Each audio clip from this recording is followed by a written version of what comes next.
রাগ দেখাচ্ছিস কেন? তোর মতো মেয়েকে সে ছাড়া আর কে বিয়ে করবে? তবুও তোর বিয়ের দিনই সে বিয়ে করতে রাজি হয়েছে। অন্য কোনো ছেলে হলে কখনোই তোকে বিয়ে করতো না। তাই চুপচাপ তোর বাবা যে সিদ্ধান্ত নিয়েছে এটা মেনে নিলে তোর জন্যই ভালো। দরকার হলে আমি মরে যাব, তবু আমি ওই ছোট লোক গরিব কাজের ছেলেকে কখনো বিয়ে করব না। চলে যাও রুম থেকে, আমার মরা মুখ দেখবা, যাও বলছি। সময় হয়ে গেছে, তোর বাবা আসার আগে আয়, তোকে শাড়ি পরিয়ে সাজিয়ে দিই। মানুষজনও কম আছে, বিয়েটা ঠিকঠাকভাবে হতে হবে। মিডিয়ার লোক কিন্তু এখনো কিছু জানে না। সাব্বিরের পরিবারের লোক আসার আগে যা বলছি কর। অরিত্রি বসা থেকে উঠে দাঁড়ালো। তার মায়ের পা জড়িয়ে ধরে আমিনা বেগম চোখ বন্ধ করে নেয়। অরিত্রি ফুপিয়ে কাঁদতে থাকে। মা, তোমার পায়ে পড়ি, আমায় ওই গরিব খ্যাত ছোট লোক কাজের মহিলার ছেলের সাথে বিয়ে দিও না। আমায় নিয়ে সমস্যা তো, আমি সব ঠিক করে দেব। আমাকে আমার মতো বিয়ে করতে দাও প্লিজ মা, কথা শোনো একবার। চুপ কর, পা ছাড় আমার। এমন একটা কাজ করেছিস তুই, এখন বলছিস তুই সব ঠিক করে নিবি? কি পাইছিস? হ্যাঁ, তোর যেমন নিজেকে খেলনা মনে হয়, আমাদেরকেও কি তোর খেলনা মনে হচ্ছে? যা করেছিস তার জন্য তোর বাবা এটাই করেছে।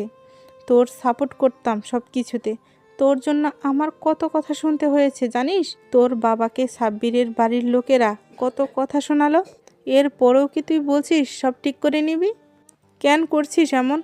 একবারও কি আমাদের কথা ভাবলি না? অরিত্রি চুপ হয়ে যায়। সে এখন বুঝে গিয়েছে কোনোভাবেই সে তার বাবার সিদ্ধান্ত বদলাতে পারবে না। আমিনা বেগম বসা থেকে উঠে দাঁড়ালো। এমন সময় অরিত্রির ফোন বেজে ওঠে। স্ক্রিনে তাকিয়ে দেখে নিবিড় ফোন করেছে। অরিত্রি ফোনটা ধরতে যাবে তার আগেই আমিনা বেগম ফোনটা হাতে নিয়ে রিসিভ করে। ফোনটা স্পিকারে দিতেই ওপাশ থেকে নিবিড় বলল, অরিত্রি, সবকিছু ঠিক আছে? আমি কিন্তু রেডি। এবার আমাদের বিয়ে কেউ আটকাতে পারবে না। তোমার বাসায় আসছি আমি। দেখো বাবা, অরিত্রীকে তুমি ভুলে যাও। তোমরা যা করেছ তাতে তোমরা কি ভেবেছ যে এক হতে পারবে? অরিত্রীর বাবাকে চেনো না, তিনি যেমন নরম তার থেকে বেশি জেদি। তোমাদের কয়েকদিনের ভালো লাগার ভালোবাসার কাজকে তিনি কখনোই মেনে নেবেন না। জিদ করে অরিত্রীকে এখনই বিয়ে দিচ্ছে। দয়া করে এখানে এসে আর সিক্রেট করবা না। আমি তোমাকে আগেও বলেছি, অরিত্রীর বাবা কখনো সম্পর্ক মেনে নেবে না। নিজের জিদকে সবসময় তিনি এগিয়ে রাখে। তিনি চাইলে বড়লোক ঘরের সুদর্শন ছেলেকে অরিত্রীর বর বানাতে পারে, কিন্তু তার জিদ চেপেছে তোমাদের কাজের উপরে। তোমরা যা করেছ সেটার শাস্তি অরিত্রী পাচ্ছে। কাজের ছেলের সাথে তার বিয়ে হবে এখন, এটাই তার সিদ্ধান্ত, যেটা অরিত্রীর জন্য শাস্তি। ফোন রাখো। আমিনা বেগম ফোন কেটে দিয়ে বন্ধ করে দিল। অরিত্রি ফোনটা নিতে যেয়েও পারে না। আমিনা বেগম ফোনটা নিজের কাছে রাখে। তারপর অরিত্রির হাত ধরে তাকে দাঁড় করিয়ে শাড়ি পরানো শুরু করে। অরিত্রি আর কোনো কথা বলে না, চুপচাপ সে ফুপিয়ে কেঁদে চলেছে। অরিত্রি চোখ বন্ধ করল। এই কদিনের সব ঘটনা সে কল্পনা করতে থাকে। নিবিড় হলো অরিত্রির বয়ফ্রেন্ড। অরিত্রি হলো বাংলাদেশের একজন বড় বিজনেসম্যানের মেয়ে। অরিত্রির বাবা মেহরাব সাহেব একজন টপ বিজনেসম্যান। অরিত্রির পরিবারটা একান্নবর্তী পরিবার। তবে অরিত্রি তার মা বাবার একমাত্র সন্তান। বড্ড আদরে বড় হয়েছে সে। সোনার চামচ মুখে দিয়ে বড় হয়েছে বলা যায়। তার বাবার থেকে আমিনা বেগম তার মেয়েকে অনেক বেশি আদর করত। কিন্তু মেয়েটা যে বকে যাবে কে জানতো। দেখতে তো অরিত্রির সুন্দরী বডি, সাথে রূপ, টাকা, ক্ষমতা নিয়ে বেশ অহংকারও আছে তার। মেহরাব সাহেব তার বিজনেস পার্টনার আকাশের ছেলে সাব্বিরের সাথে অরিত্রির বিয়ে ঠিক করেছে। সবকিছু ঠিক ছিল, বিয়ে অরিত্রি করতে পারবে না সেটা তার মাকে বলেছিল, কিন্তু তার মা কিছুই করতে পারেনি। অরিত্রির বাবাকে বলেছিল, মেয়ে তো সাব্বিরকে বিয়ে করতে চায় না, সে একজনকে ভালোবাসে। এসব ভালোবাসা বিয়ের আগে দু একটা থাকে, সব কিছু ধরতে হয় না। আমার মেয়ের বিয়ে আমি আমার মতো করেই দেব। এসব নিয়ে আমি কোনো কথা শুনতে চাই না। হয় মেয়েকে বোঝাও, নয়তো আমাকে আরও কঠোর হতে হবে। সম্পর্কটা আমার জন্য খুবই প্রয়োজন। আর তাছাড়া সাব্বির ছেলেটা দেখতেও বেশ। আমার এস্টাবলিশ আকাশের সাহেবের সাথে আমি একটা প্রজেক্টে কাজ করছি। প্রজেক্ট আকাশ একা নিতে চাই, যেটা আমি হতে দেব না। প্রজেক্ট আমার চাই, সাথে সেটা সঠিক কমপ্লিটও লাগবে। এই জন্য বিয়েটা জরুরি।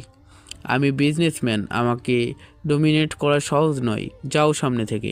মেহরাব সাহেবের কথা শুনে আমিনা বেগম হাহুতাশ করলেও কাজ হয় না। অরিত্রীকে সব কিছু বলে। অরিত্রী এসব শুনে পাগলামি শুরু করে দেয়। এভাবে কয়েকদিন চলে যায়। এর মধ্যেই বিয়ের কার্ড ছাপানো হয়, তারিখ ঘোষণাও করা হয়। সবকিছু ঠিকঠাকই ছিল। হঠাৎ বিয়ের আগের দিন রাতে সাব্বিরের মা বাবাসহ পরিবারের অনেকেই মেহরাবদের বাড়িতে আসে। মেহরাব আর আমেনা বেগম তখন বসেছিল। হঠাৎ এভাবে ছেলে পক্ষের আগমনে কিছুটা ভ্যাবাচাকা খান তারা। তবে হেসে আকাশদের স্বাগত জানাতে গেলে তখনই আকাশ বলে, আপনার সাথে আমরা দ্রুত দেখাতে আসিনি, বসে গল্প করতে আসিনি। আপনি যেটা করেছেন সেটা আপনাকে মনে করিয়ে দিয়ে এসেছি। কি হয়েছে এভাবে কথা বলছেন যে? আপনার সাথে এখনো ভদ্রতা রেখে কথা বলছি, সেটাই তো অনেক। কি হয়েছে বলেন তো? এভাবে না বলে হুট করে আসলেন। আগামীকাল বিয়ে, আপনারা কিছু বললে বসে কথা বলি। আপনি আমাদের কি জোকার পেয়েছেন? আপনার মেয়ে যেমন অসভ্য, বেয়াদব আর বেশরম, আপনিও তো কম যান না। আপনাদের উচিত রাস্তায় দাঁড় করিয়ে জুতার মালা পরিয়ে সবগুলোকে অর্ধনগ্ন করা। মুখ সামলে কথা বলুন। সম্পর্ক করতে চাচ্ছি তার মানে এই নয় যে আপনাদের সব কথা শুনতে বাধ্য। সাবধানে কথা বলুন আপনারা। মেহেবার সাহেব, আপনারা সাবধানে কাজ করবেন। আপনাদের সাথে কিছু আদি লজ্জা শরম বলে কিছুই আছে। আমার তো মনে হয় আপনাদের যদি বাইরে নগ্ন করেও রাখা হয় তবুও সামান্য লজ্জা পাবেন না আপনারা। বেরিয়ে যান আপনারা বাসা থেকে। আপনাদের সাথে আমার মেয়েকে বিয়ে দেব না, চলে যান এখনই। কে আছে আমাদের অমন বেয়াদপার খারাপ মেয়েকে বিয়ে করাতে? আমার ছেলেকে সাথে যদি আগে জানতাম আপনার মেয়ে এতটা খারাপ, তাইলে আমার ছেলেকে বাজারের ব্যবসার সাথে বিয়ে দিতাম। ছি, বলতে লজ্জা করছে। আমার এখন কি নেকা সাজছেন? হ্যাঁ আপনারা। কি যাতা বলছেন? হ্যাঁ, কি করছে আমার মেয়ে? আপনাদের সাথে অনেক ভদ্রতা দেখিয়েছি, বলেন কি হয়েছে? ও, আপনারা বুঝি জানেন না? জানবেন কি করে? মেয়ের পেটে যে বাচ্চা সেটা আপনারা জানেন না। আসলে আপনারা জেনে বুঝেই আমাদের ছেলের গলায় আপনার খারাপ মেয়েকে ঝুলিয়ে দিচ্ছিলেন। 10 জায়গাতে সম্পর্ক করে কার না কার বাচ্চা পেটে নিয়ে সতী মেয়ে সাজিয়ে আমাদের বাড়িতে পাঠাতে চান? ছি, আল্লাহ বাঁচিয়েছে। এমন মেয়েকে তো আমি গলা টিপে মারতাম। কি কি বলছেন এসব? আমার মেয়ে এসব করবে? দেখুন, আপনারা যা বলছেন আমরা এটা জানি না। মিথ্যা অপবাদ দেবেন না। মিথ্যা বলছি, বিশ্বাস হচ্ছে না? তবে কি করে? একটা বাজারের মেয়ে থেকেও আপনার মেয়ে খারাপ, তার কথা নাকি বিশ্বাস করছে না? ডাকুন আপনার মেয়েকে, সে ফোন করে আমাদেরকে নিজেই বলছে। দেখি আপনার মুখ কোথায় যায়। অরিত্রী মা, এখনই আমার মেয়েকে ডাকো। মেহরাবের কথা শুনে আমেনা বেগম দৌড়ে যায় মেয়েকে ডাকতে। অরিত্রীকে ডেকে নিয়ে আসে সবার সামনে। অরিত্রী মাথা নিচু করে দাঁড়ায়। মেহরাব সাহেব এগিয়ে আসে অরিত্রীর দিকে। অরিত্রীর দিকে তাকিয়ে জোর গলাতে জিজ্ঞাসা করে, মা, আকাশ সাহেবরা এসব কি বলছে? তুই নাকি তাদের ফোন করে বলছিস তুই প্রেগনেন্ট, তোর সম্পর্ক আছে নাকি কোনো ছেলের সাথে? তার বাচ্চা কি তোর পেটে? অরিত্রী চুপ থাকে, কিছু বলে না সে। মাথা নিচু করে স্থির হয়ে দাঁড়িয়ে থাকে অরিত্রী। মেহরাব সাহেব আবার জানতে চায়, কি হলো, কথা বলছিস না কেন? ভয় নেই, আমাকে বল, সত্যটা বল। তুই যে এমন মেয়ে না, তাদেরকে বল। যা বলছিলিস সেটা মজা করে। ওদের মুখের কথা বন্ধ করে দে মা। অরিত্রী তখনও চুপ থাকে। মেহরাব সাহেব ঘামতে শুরু করে শীতের ভেতরে। অসহ্য যন্ত্রণা হচ্ছে তার বুকে। নিজেকে সামনে নিয়ে চুপচাপ দাঁড়িয়ে থাকে। তখনই আকাশ সাহেব বলে, দেখছেন, মুখে কোনো কথা নেই। এই মেয়েকে নিয়ে আমার গর্ব করছেন? ছি, এমন মেয়ে আমার হলে কবে মেরে ফেলতাম। আমার তো মনে হয় সবটা আপনার জানেন। এখন নাটক শুরু করছেন, তাই না? যেমন খারাপ মেয়ে তেমন খারাপ পরিবার আপনারা। ওর সাথে তো কাজের ছেলেও বিয়ে হবে না। কালকে বিয়ে, আপনারা এভাবে সবকিছু গোপন না রাখলেও পারতেন। চলো সবাই, এসব লোকেদের সাথে আমার সম্পর্ক করতে চাই না। আপনি কি বন্ধু বলে মিডিয়াকে জানালাম না? প্রজেক্ট নিয়ে বেশি পেঁচাল আপনারা মেয়ের কার্তি দেশের সামনে ফাঁস করে দেব বলে দিলাম। কথাগুলো বলে সবাই চলে যায়। বাড়ি ভর্তি লোকজন। সবচাইতে বয়সে বড় কাজের মহিলা মাহিমা দাঁড়িয়ে আছে। সবার মাথা নিচু হয়ে গেছে। আমিনা বেগম এসে অরিত্রীর গালে কষে 2টা চড় বসিয়ে দেয়। তারপর কেঁদে বলতে থাকে, তোর সম্পর্ক আছে সেটা জানিয়েছিলি, কিন্তু তুই যে এত বড় কাজটা করবি কখনো ভাবতেই পারিনি। মানুষ না জানিয়ে বিয়ে করে, আর তুই কি না বিয়ের আগেই। ছি অরিত্রী, এসব বলতেও আমার মুখে বাজছে। বেশি আদর দিয়েছি বলে সেটার ফায়দা দাম এভাবে পূরণ করলি? নিজের মেয়ের এসব কথা অন্যদের থেকে শোনার আগে আমার মনন হলো না কেন? আমার কথা চুপ কর। মেহরাব সাহেব বসা থেকে উঠে দাঁড়ালো। মাহিমার কাছে যায়, মাহিমার হাত ধরে তিনি কাপা কাপা হাতে বলে, আপা, আমি যখন খুব ছোট তখন তুমি আমার থেকে মাত্র 2 বছরের বড়। তোমার মা আমাদের বাড়িতেই কাজ করেছে, গ্রাম থেকে এসে আমাদের এখানেই আছো। অনেক বছর ধরে আমার মেয়ে ভুল করেছে। আমি তোমার কাছে একটা জিনিস চাবো, দিবে? ওর শাস্তি হবে এটাই। কি চাই ভাইয়া বলুন। তোমার ছেলে অরহানের সাথে আমার মেয়ের বিয়ে দিতে চাই।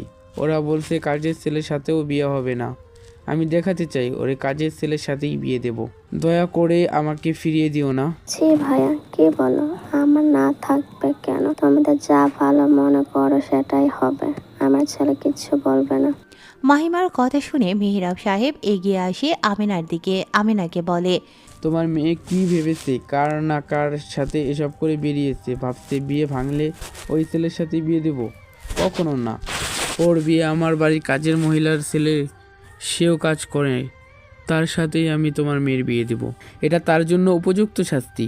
বিয়ের জন্য সব রেডি করো, কালকেই বিয়ে দেব। এটা আমার সিদ্ধান্ত। যদি এটা সে না মানে, তার কপালে অনেক খারাপ আছে। তাকে বাড়ি থেকে বের করেও দেব না, তাকে মরতেও দেব না, কিন্তু কাজের ছেলের সাথে অরিত্রীর বিয়ে হবে। মেহরাব সাহেব কথাগুলো বলে সেখান থেকে চলে যায়। অরিত্রী দৌড়ে নিজের রুমে আসে। সারা রাত কেটেছে অরিত্রী। আমিনা বেগম রাত থেকেই মেয়ের সাথে। বাড়িতে কারো কোনো ঘুম নেই। মেহরাব সাহেবও ঘুমোতে পারেনি। অরিত্রীকে শাড়ি পরাতে শুরু করে আমিনা বেগম। অরিত্রীর বয়ফ্রেন্ড নিবিড়কে সে ভালোবাসে অনেক। তার ভালোবাসাকে রেখে কিভাবে সে সাব্বিরকে বিয়ে করত, তাই তাদেরকে কল করে অরিত্রী সব কিছু বলেছিল, আর সেজন্যই বিয়েটা ভাঙে। কিন্তু মাঝখান থেকে আবার ঝামেলা হলো মেহরাব সাহেব, যে কিনা বাড়ির কাজের মহিলার ছেলের সাথে বিয়ে ঠিক করে বসে। অরিত্রী না পারছে মেনে নিতে, না পারছে এখান থেকে পালাতে। তবে এখন মেনে নিতে না পারলেও তাকে বিয়ের সাজে সাজতে হবে। অরিত্রী বলে, আমি এই শাড়ি পরবো না। মন থেকে মেনে নিতে পারছি না যে এই বিয়েটাকে, সেই বিয়ের জন্য আমি কখনোই বিয়ের শাড়ি পরবো না। যদি এটাও তোমরা না মানো, আমি এক্ষুনি নিজেকে মেরে ফেলবো। আমি যেদিন মেনে নিতে পারবো মন থেকে সবকিছু, সেই দিন আমি বিয়ের শাড়ি পরবো, আর সেটা কখনো সম্ভব হবেও না। আমিনা বেগম অরিত্রীকে অন্য একটি শাড়ি পরিয়ে বাহিরে নিয়ে আসে। দূরের সোফাতে বসে আছে খ্যাত গরিব কাজের ছেলে আরহান আহশেদ। তাকে দেখলেই অরিত্রীর অনেক রাগ উঠে যায়, যাকে কিনা সহ্য করতে পারেনি কখনো অরিত্রী, অথচ তার সাথেই আজকে ওর বিয়ে হচ্ছে। বাড়িতে কেবল বাড়ির লোক ছাড়া কেউ নেই। অরিত্রীকে আরহানের পাশে বসানো হয়, কাজে আসে। তারপর বিয়ের কাজও সম্পূর্ণ হলো। অরিত্রী আর আরহানের বিয়ের কাজ সম্পূর্ণ হয়। বিলাসবহুল অ্যাপার্টমেন্টের মালিকের মেয়ের সাথে একদম নগণ্য একটা কাজের ছেলের বিয়ে হয়েছে, যেটা পরিবারের লোকেরা ছাড়া আর কেউ জানে না। এমন কিছুর খবরের জন্য মিডিয়ার লোক ওত পেতে থাকে, কারণ মেহরাব সাহেব দেশের একজন বড় বিজনেস আইকন। তাকে নিয়ে সবসময় পজিটিভ কিছুই ছাপানো হয়ে থাকে পত্রিকাতে। আর তার ক্যারিয়ারে কখনো তিনি মাথা নিচু করে থাকতে হয় এমন কোনো কাজ করেননি। বিরাট বড় কোম্পানি তার, সেখানেও তিনি গর্বের সাথে কাজ করে থাকেন। কিন্তু তারই মেয়ে এমন একটা কাজ করে বসেছে, যেটা ভাবলেই মেহরাব সাহেব ভেতর থেকে একদম দুমড়ে মুচড়ে যাচ্ছে। যেহেতু তিনি বিজনেস আইকন, তার হেটার্সরা থাকবেই। আর মেহরাব হেটার্সদেরকে নিয়েই প্রজেক্ট ডিল করে, যাতে তারাও মেহরাবকে ভালোবাসতে পারে। আর মেহরাবের বড় হেটার্স ছিল আকাশ সাহেব, যে কিনা অলরেডি মেহরাবের মেয়ের কথা জানে। এটা নিয়ে তিনি কি করবে, বা তার সামনে মেহরাব যে আজীবন মাথা নিচু করে থাকবে, সেটা ভেবে মেহরাব সাহেবের মনে তার মেয়ে অরিত্রীর উপরে রাগ জমতে থাকে। শাস্তিটা যেন মনে হতে থাকে আরও কম হয়ে গেছে। অরিত্রী বাসর ঘরে বসে আছে। আরহান এখনও আসেনি। সে তার ঘরে বসে। মাহিমা বেগম তার সামনে আসলো, নিজের ছেলের মাথায় হাত বুলিয়ে দিতে থাকে। মাহিমা কিছু বলতে যাবে, তখনই আরহান বলল, মা, আমার সাথে এমন কেন করলে?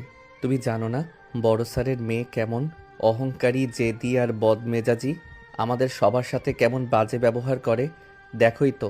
আর তাছাড়া মেয়েটার পেটে অন্যের বাচ্চা। তুমি কিভাবে পারলে মা এমন মেয়ের সাথে আমাকে বিয়ের জন্য রাজি করাতে, বা নিজে রাজি হতে?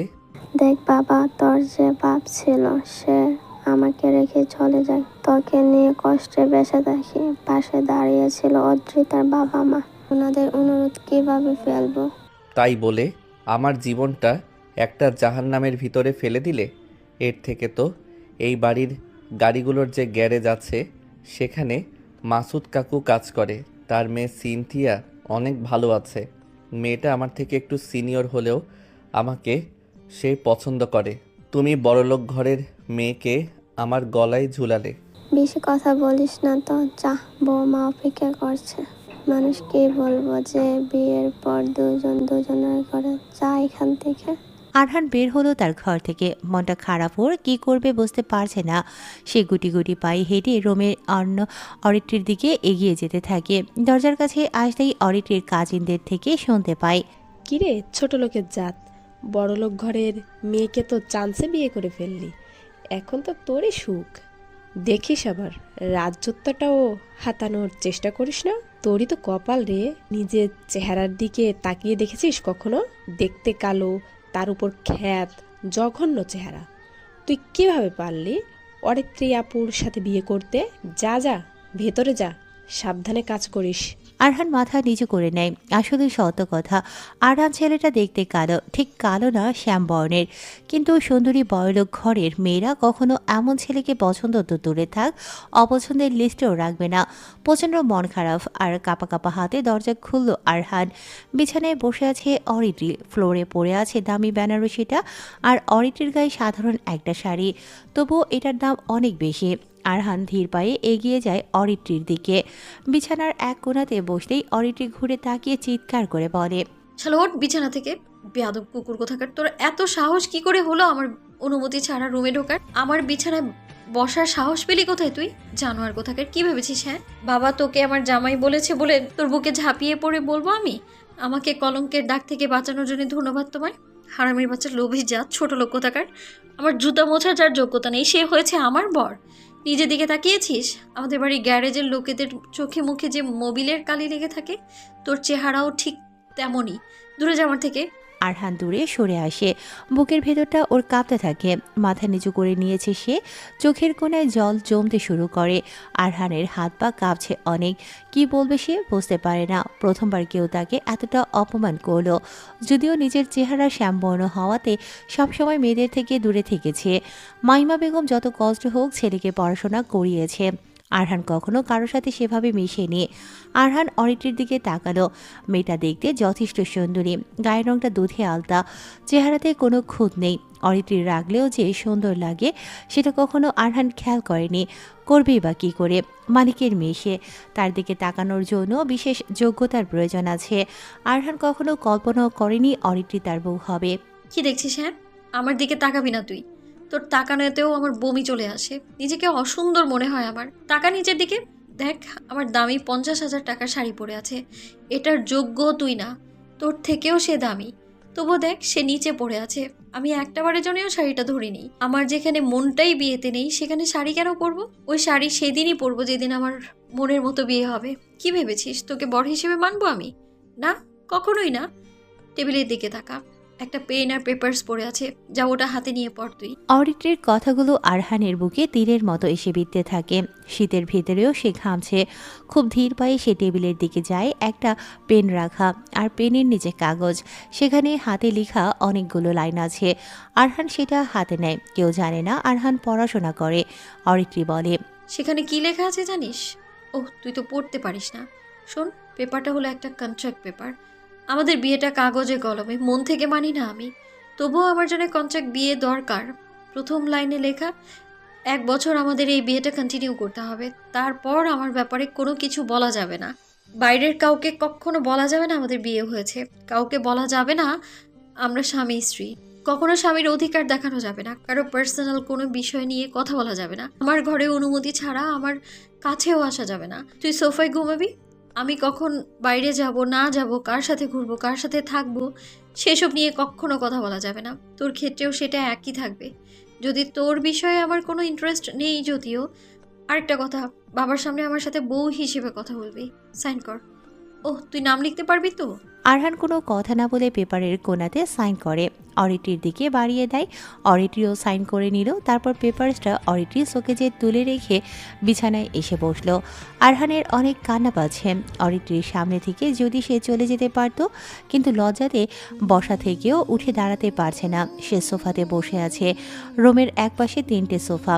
আরহান সেখানে গিয়ে বসলো। অরিত্রি শুয়ে পড়ে বিছানায়। কম্বল মুড়ি দিয়ে সে কাঁদতে থাকে। বারবার নিবিড়ের কথা মনে পড়ছে ওর। ফোনটাও কাছে নেই যে তাকে কল করবে। নিবিড়ের সাথে ওর সম্পর্ক 1.5 বছরের বেশি। দুজনে বিয়েও করতে চেয়েছিল, কিন্তু সব কিছু যে এভাবে এলোমেলো হয়ে যাবে কখনো ভাবতেই পারেনি অরিত্রি। ব্যালকনিতে দাঁড়িয়ে আছে মেহরাব। পেছনে আমিনা বেগম এসে দাঁড়ালো। মেহরাব সাহেব সিগারেট খাচ্ছে। সন্ধ্যা থেকে তিনি রুম থেকে বের হয়নি। বিয়ের আসরেতেও ছিলেন না। আমিনা বেগম পাশে বসে মেহরাবকে বলে, ঘুমাবে না? অনেক রাত হয়েছে তো। ঘুম আসছে না। 30 বছরের কেরিয়ারে আমি এই প্রথম আকাশের সামনে মাথা নিচু করে চলবো। তাকে কখনো কিছু বলতেও পারবো না। প্রজেক্টটা আমার কাছে অনেক গুরুত্বপূর্ণ ছিল, যেটার জন্য আমি 1 কোটি টাকা লাগিয়েছিলাম। হাতছাড়া হয়েছে, সেটা মেনে নিতে পারতাম, কিন্তু আমার সম্মান বড় মুখ করে আমি মিডিয়ার সামনে কথা বলতাম, সেটা আর পারবো না। তোমার মেয়ের সাথে আমি কখনো কথা বলবো না। আর যে ছেলের সাথে সে এসব করছে, ওই ছেলেকে আমি মেরে ফেলবো। নাজিমকে বলেছি ছেলেটাকে খুঁজে বের করতে। কি পাগলামি করছো? ওই ছেলের সাথে তো বিয়ে দিতে পারতে মেয়েটাকে। না, সে তো এটাই চেয়েছিল, বিয়ে ভেঙে ওই ছেলেকে বিয়ে করব। ভাবছিল মেনে নিব, কিন্তু না, সেটা আমি করবো না। সে সন্তান হয়ে জিদ দেখাতে পারে, আদর দিয়েছি বলে সেটার ফায়দা নিতে পারে, তবে আমি বাবা হয়ে কেন পারবো না উল্টো জিদ দেখাতে? আমরা কি তাকে ভালোবাসিনি? আমরা কি তার স্বাধীনতা দেইনি? ওর বোঝা উচিত ছেলেদের গায়ে কখনো কলঙ্ক লাগে না, কিন্তু মেয়েদের যদি সামান্য কলঙ্কও থাকে, সেই মেয়ে মূল্যহীন। মেয়ে হয়েছে, সে তার উচিত ছিল নিজেকে সামলে রাখতে। তার অন্যায় আবদার, তার বেপরোয়া চলাফেরা তো সাপোর্ট করতে পারি না, তাই না? আমাদের বোঝা উচিত ছিল যে সন্তান জন্মের পর টাকার মুখ দেখে সুখ খুঁজে পায়, সে কখনো জীবনের মানে বোঝে না। জীবনের মানে বোঝে অরহান, আর তার জন্যই মেয়েটাকে ওর সাথে বিয়ে দিয়েছি। কিন্তু অরহানের কথা ভাবলে না? তোমার এই মেয়েকে সে কিভাবে মেনে নিয়ে থাকবে? তারও তো ইচ্ছা আছে অনেক কিছুর। অরহানকে চিনি, সে বেয়াদব নয়, সম্মান করে ছেলেটা। দুটো চর খেয়েও কখনো সে বড় কথা বলে না। তোমার মেয়েকে নিয়ে আমি কিছু শুনতে চাই না, ঘুমাতে যাও। যাকে যে মারিনি এটাই তার কপাল, যাও সামনে থেকে। আজকে থেকে তোমার মেয়ে যেন আমার সামনে না আসে, তাকে জানিয়ে দিও। আমিনা বেগম তার হাজবেন্ডের কথা শুনে দীর্ঘশ্বাস ফেলে। তার যে কিছুই করার নেই। আসলেই অরিত্রিকে তিনি ভালোবাসতেন অনেক, কিন্তু এভাবে বকে যাবে সন্তান। সুখের সংসারটা কেমন যেন এলোমেলো হয়ে যায়। আমিনা বেগম চলে আসে, বিছানায় এসে চোখ বন্ধ করে, কিন্তু ঘুম যে আসে না। 2 দিন ধরে ঘুম নেই চোখে ওদের। তারপর সকাল হয়। আমিনা বেগম অরিত্রীদের ঘরের দিকে আসে। ঘরের দরজা আধা খোলা। সকাল 10টা বেজে গিয়েছে। উনি দরজা ঠেলে ভেতরে প্রবেশ করে। অরিত্রী ঘুমোচ্ছে, গায়ের শাড়িটা আগের মতো আছে, কিন্তু আরহান নেই। আরহান তার মায়ের সাথে কাজ করছে। সে এবারের কাজের ছেলে। তার মাকে সে হেল্প করে টুকটাক। থাকা খাওয়া ফ্রি। মা ছেলে মিলে মাসে 20,000 টাকা বেতন পায়। তাতেই আরহানের পড়াশোনার খরচ চলে যায়। আমিনা বেগম টেবিলে অরিত্রির ফোনটা রাখে। তারপর অরিত্রিকে ডাকতেই সে দ্রুত উঠে বসে।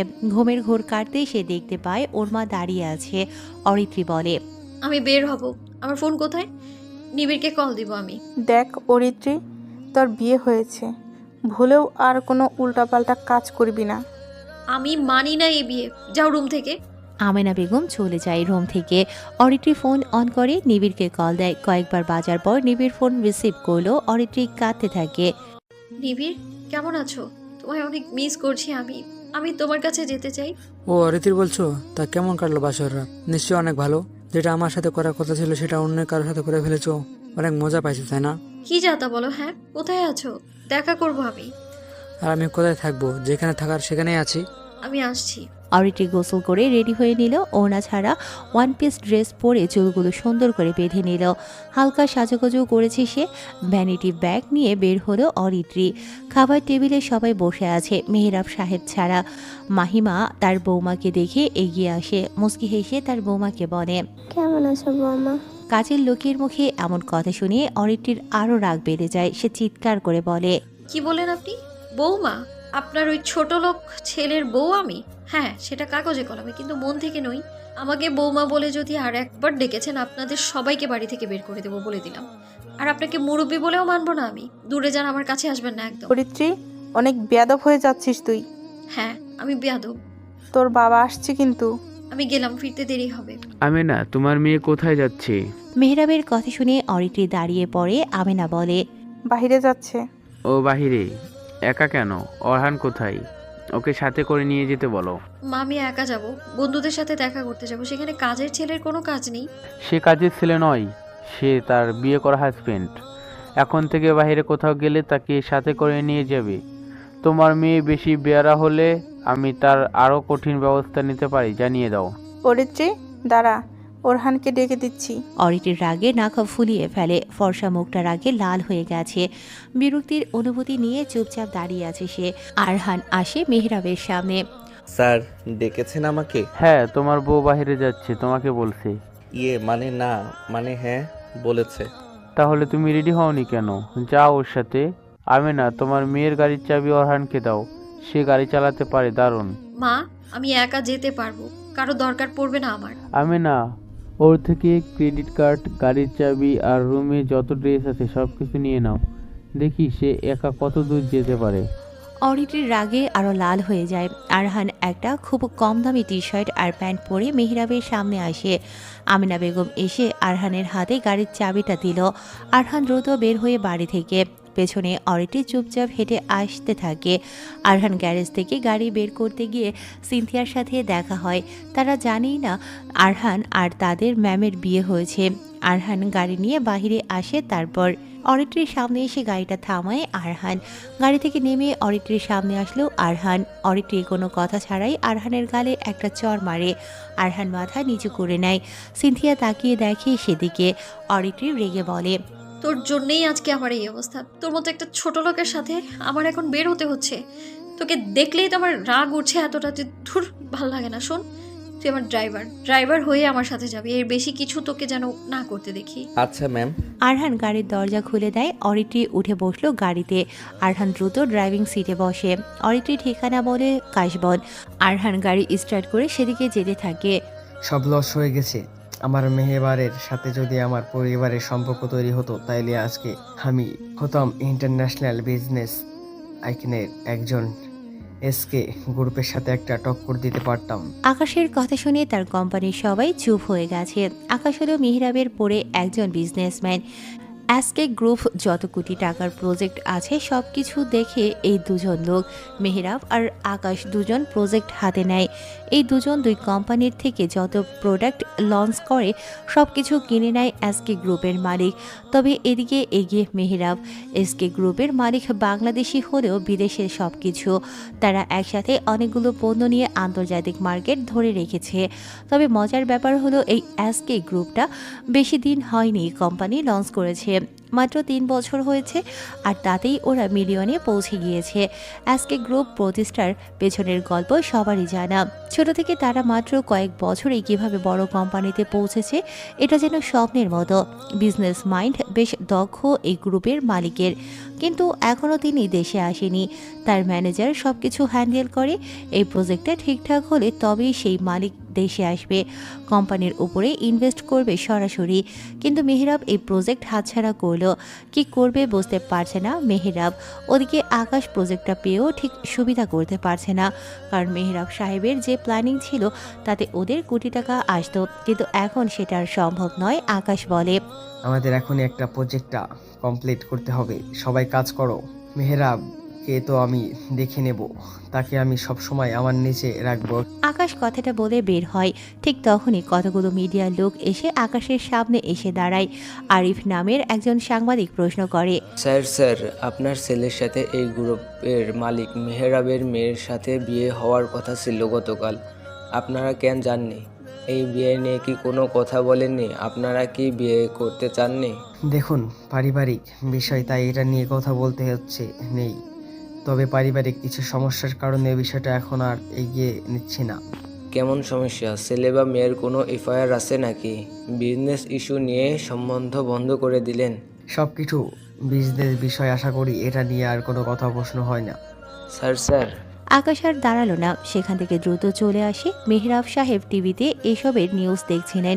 মেহরাবের অ্যাসিস্ট্যান্ট নীরা বলে, আমি জানি কেন করেনি, কারণ সে চেয়েছে আমি যেন সবসময় তার সামনে মাথা নিচু করে থাকি, এর জন্য সে কাউকে কিছু বলবে না। হঠাৎ মেহরাবের ফোনে একটি কল আসে। এসকে কোম্পানির ম্যানেজার ফাহিম কল দিয়েছে। তাড়াতাড়ি মেহরাব কলটা রিসিভ করে। Hello sir. আমাদের বস চাচ্ছিল দেশে আসবে, আপনার সাথে বিজনেস ডিল করবে।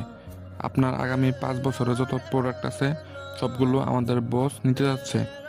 আপনাদের কোম্পানির তৈরি পোশাক বেশ উন্নত আর কোয়ালিটিফুল। আপনাকে আগে যে দাম দিয়ে কেনা হতো তার থেকে আরও 10% মূল্য বাড়িয়ে কিনতে চাইছে বস। আপনাকে জানিয়ে রাখলাম। Really sir? আমি তো বিশ্বাসই করতে পারছি না। কবে আসবে তিনি? আপনাকে জানাবো, রাখি এখন। ফাহিম কল কেটে দেয়। ফাহিমের পাশেই ছিল তার বস বসে। এসকে কোম্পানির মালিক শুভ্র বিজনেস ছাড়া কিছুই বোঝে না। অল্প বয়সে এই জায়গাতে এসেছে সে। এর পেছনে হাড়ভাঙা পরিশ্রমও করতে হয়েছে তার। প্রথমে বড় কোম্পানি থেকে পণ্য কিনে দেশের ভেতরেই বিক্রি করত, কিন্তু সেটা প্রসারিত হয়ে এখন বিদেশেও বিক্রি করে থাকে শুভ্রের এসকে কোম্পানি। এসকে কোম্পানি দেশের থেকে পণ্য কিনে আন্তর্জাতিক মার্কেটে আবার কোনো কোম্পানির কাছে বিক্রি করে দেয়। এভাবে এসকে কোম্পানিটা এখন বিশ্বের কাছে বিশেষ পরিচিত। অরিত্রি আসলো কাশবনে। গাড়ি থামায় আরহান। অরিত্রি গাড়ি থেকে নেমে পাশেই ব্রেন্সের দিকে এগিয়ে যায়। সেখানে নিবিড় বসে আছে। আরহান গাড়ির সামনে দাঁড়িয়ে আছে। অরিত্রি গিয়ে সোজা নিবিড়কে জড়িয়ে ধরে। আরহান চুপচাপ দাঁড়িয়ে সেদিকে তাকিয়ে থাকে। অরিত্রিকে সরিয়ে দেয় নিবিড়। অরিত্রির সামনে দাঁড়ালো। নিবিড়, শোনো, তোমার সাথে আমার কথা আছে অনেক। আমার বিয়ে হয়েছে কালকে, কিন্তু আমি এই বিয়ে মানি না। বাড়িতে এই ঝামেলা শেষ হতে বছর খানিক তো লাগবেই। এর মধ্যেই আমি অরহানকে ডিভোর্স দিয়ে দেব। ওর সাথে আমার কন্ট্রাক্ট হয়েছে। আমি শুধু তোমারই, আমি তোমায় ভালোবাসি অনেক। নিবিড় বসা থেকে উঠে দাঁড়ালো। অরিত্রির দিকে তাকিয়ে মুচকি হাসে। অরিত্রিও হাসে, কিন্তু অরিত্রির হাসিটা বেশিক্ষণ স্থায়ী থাকেনি। নিবিড় যা বলল তা শোনার জন্য অরিত্রি একদমই প্রস্তুত ছিল না। নিবিড় বলল, কেমন মজা হলো বাসর রাতে? মানে কেমন আদর সুখ পেলে? কি বলতে চাচ্ছ? বোকা নাকি তুমি? কেমন সুখ দিল তোমার ছোট লোক কাজের ছেলের বর? অনেক আদর দিয়েছে তাই না? বেশ সুন্দর একটা রাত কাটিয়েছো তার সাথে। আমাকে তো কখনো গায়ে টাচ করতে দিতে না। ভালোবাসা কিসের? হ্যাঁ, যে ভালোবাসা একে অপরকে চুমু দিতে পারবো না, তোমার বিশেষ জায়গাতে টাচ করতে পারবো না, সেটা কোনো ভালোবাসা না। কি বলছো তুমি? বোকা সাজার কোনো দরকার নেই। ভালোবাসা ছিল না তোমার প্রতি। সত্যি বলতে তোমার বাবা বড় লোক ছিল। তুমি তো হাত ভরে খরচ দিতে আমার জন্য। সেটার জন্য মূলত তোমার কাছে আসি, তোমাকে ভালোবাসার নাটক করা।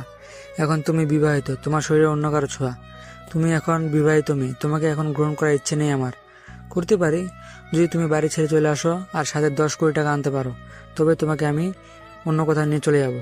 সারা স্বামীর আদর খেয়ে চেহারাটা তো অন্যরকম করে ফেলেছো। ব্যথা পেয়েছিলে বাবু? অনেক মজা না? এরকম অনেকবার করেছি আমি। মানে সবগুলো এক্সের সাথে শোয়া আমার শেষ। তো তুমি বাকি ছিলে। অনেক চেষ্টা করেও তোমাকে বিছানায় নিতে পারিনি, কিন্তু তুমি একটা সেই রকমের জিনিস, তোমার শরীরে যে পাবে সে একবারে ছাড়বে না। শালা কাজের ছেলেটার কপাল, তোমার মতো এমন একটা মাল পেয়েছি। উফ, পাগল হয়ে যায় আইনিসে। দেখি কোথায় কোথায় কামড় দিছে। অরিত্রির চোখ দিয়ে অশ্রু গড়িয়ে পড়ছে। নিজেকে আর ধরে রাখতে পারে না। গায়ে যত শক্তি ছিল সবকিছু দিয়ে নিবিড়ের গালে একটা চর মারে অরিত্রি। নিবিড় চর খেয়ে চোখে যেন তারা দেখতে পায়। অরিত্রি চিৎকার করে বলে, হারামি জানোয়ার, তোর কথা মতো আমি নিজেকে কলঙ্কিত করেছি। সাব্বিরদের পরিবারের কাছে কল করে আমি মিথ্যে কথা বলেছি যে তোর বাচ্চা আমার পেটে, যাতে করে আমার বিয়েটা ভাঙে আর তোর কাছে যেতে পারি। আমি তোর সাথে একসাথে সারা জীবন থাকতে চেয়েছিলাম। আমি তোর কথা শুনে নিজেকে খারাপ বানিয়েছি আমি পরিবারের কাছে। তোর জন্য আমি মিথ্যে বলেছি। সব কিছুই রেডি ছিল রে। আমার নামে যত টাকা ছিল সেটা তোর 10 কোটির থেকেও বেশি। ভাগ্যিস আমার বিয়েটা হয়েছে, না হলে তোর মতো শয়তানকে আমি চিনতেই পারতাম না। আর শোন, অরহানকে আমি তোর জন্যই কাছে আসতে দিইনি। সব কিছু তোর জন্যই ছিল, কিন্তু তোর ভাবনা চিন্তা এতটা নীচ, এতটা জঘন্য আমি কখনো কল্পনাও করিনি। আমার চেহারার হাল দেখে মন্তব্য করলি না? এটা কেন হয়েছে জানিস? তোর জন্য কাঁদতে কাঁদতে। ছোট লোক কোথাকার। আজকের পর থেকে তোকে আমি আমার সামনে কখনো যেন না দেখি।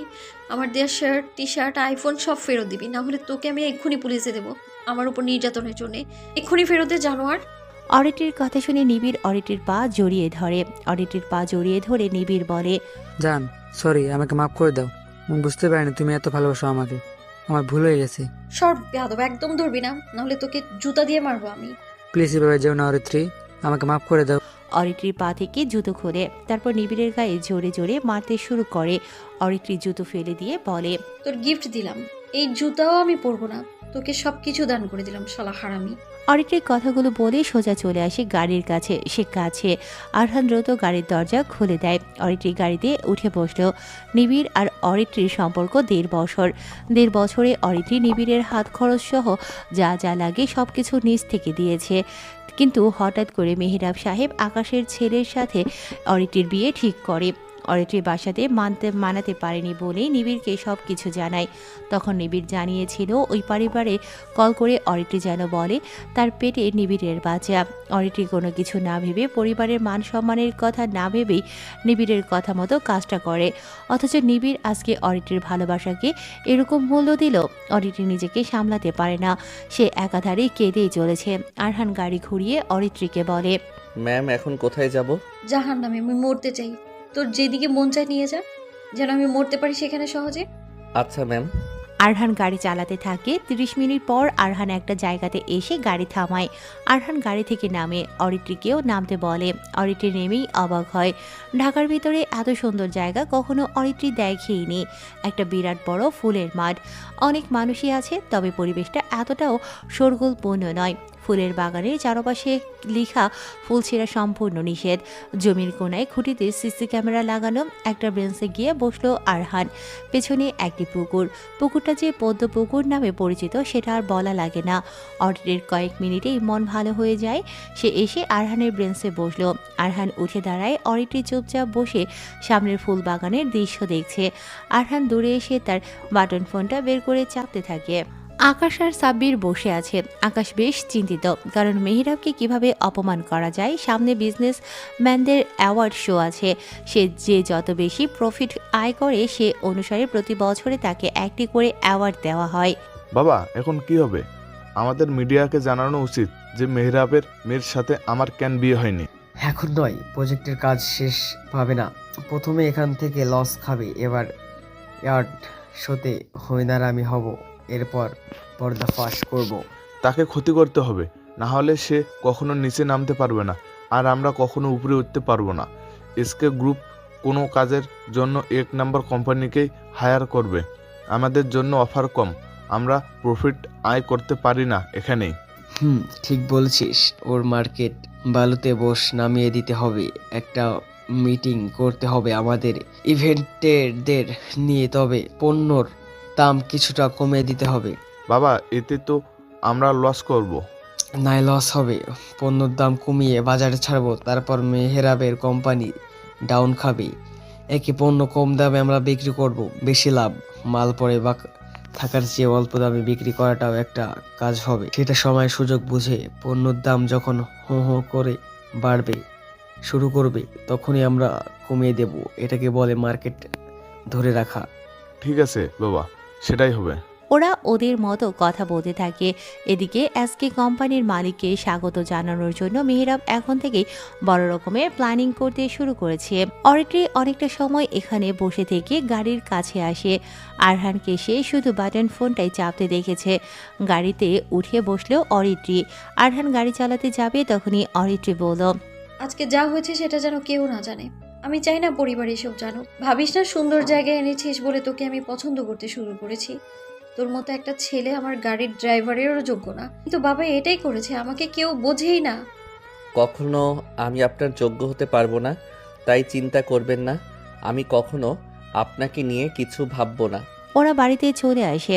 অরিত্রির সব কাজিনেরা বসে আছে। ওর ভিতরে অরিত্রির দূরের সম্পর্কের চাচার ছেলেও আছে। ওর নাম ধূসর। ধূসর ছেলেটা অরিত্রিকে পছন্দ করে। অরিত্রি যখন ভেতরে আসে তখনই ধূসর বলে, কোথায় গিয়েছিলে তুমি? আমাকে বলনি কেন? কার সাথে গিয়েছিলে? সেটা তোমার না জানলেও চলবে। শুনলাম নাকি তোমার বিয়ে হয়েছে। কার সাথে? কাজের ছেলের সাথে। খুব তো গর্ব করছিলে তোমার জন্য রাজপুত্র আসবে। এই তোমার রাজকুমার, কাজের ছেলে তোমার রাজকুমার। ধূসর, আমার সামনে থেকে যা, আমি কথা বলতে ইচ্ছুক নই। আরে বস বস, ওই কামলা আমাদের সবার জন্য চা করে নিয়ে আয়। ধূসর আরহানকে কথাটা বলল। আরহান কিছু না বলে রান্নাঘরে চলে যায়। অরিত্রী সবার সাথে বসে আছে। যে ভয়টা পাচ্ছিল অরিত্রী, সেটাই হলো। কাজের ছেলের সাথে বিয়ে হওয়াতে তাকে ছোট হতে হচ্ছে, হাসির পাত্রী হতে হচ্ছে। এ কারণেই অরিত্রী কাজের ছেলেকে বিয়ে করতে চায়নি। কাজের মহিলার ছেলে আরহান, তার কি এমন যোগ্যতা আছে যে মালিকের মেয়েকে বিয়ে করার স্বপ্ন দেখে? আরহান দীর্ঘশ্বাস ছেড়ে চা বানাতে থাকে, আর অরিত্রী মন খারাপ নিয়ে চুপচাপ কাজিনদের সাথে বসে থাকে। আরহান না পারছে এসব মানতে, না পারছে 1 বছর অরিত্রীর মতো মেয়ের সাথে থাকার মানসিকতা তৈরি করতে। অরিত্রীও যেন একই ভাবনাতে বিভোর, এর থেকে যেন মরণটাই ভালো ছিল। আরহান সবার জন্য চা বানিয়ে আনে, সবাইকে দিতে থাকে। আরহানকে নিয়ে অরিত্রীর কাজিনেরা কথা বলতে থাকে। কিরে, কাজের মহিলার ছেলে, জীবনে নরম বিছানা চোখে দেখেছিলি? কালকে তো বউকে নিয়ে বেশ ঘুমিয়েছিলি, তাই না? ধূসর, তোকে কিন্তু বারণ করেছি উল্টাপাল্টা কথা বলতে, এরপরেও বলেই যাচ্ছিস। চুপ থাকতো। তুই যে তোর রূপ, নিজেকে নিয়ে এত অহংকার করতি, শেষে কিনা কাজের ছেলেকে বিয়ে করেছিস। দেখিস সে আবার কোনো টাকা পয়সার বাগ না বসায়। আমার তো মনে হচ্ছে দেখবি সে তোর সম্পত্তিও হাতিয়ে নেবে। তোর ফোন সাবধানে রাখিস, কবে দেখবি সেটাও চুরি হয়ে যেতে পারে। আমার কাছে বাটন ফোন আছে, ওসব ফোন আমি ব্যবহার করতে পারি না। আর আপনাকে দেখলেই তো বোঝা যায় চোরদের সর্দার। কি বললি? অরিত্রী হেসে দেয়। ধূসরকে অপমানিত হতে দেখলে তার অনেক ভালো লাগে। আরহান ধূসরকে চা দিতে আসে। ধূসর ইচ্ছে করেই আরহানের হাতে ধাক্কা দেয়।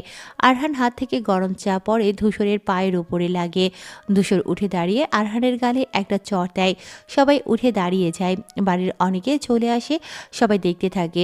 আরহানকে গালি দিয়ে বলতে থাকে, মাদারি, তোকে আমি মেরে ফেলবো। তুই কাজ করতে পারিস না, তাহলে কাজ করিস কেন? তোর মতো ছেলে আবার আমাদের অরিত্রীর বর হয়েছে।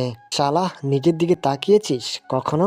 দেখেছিস আয়নাতে কিভাবে পারলো আঙ্কেল তোর মতো একটা ছোট লোক জাতের সাথে অরিত্রীর বিয়ে দিতে?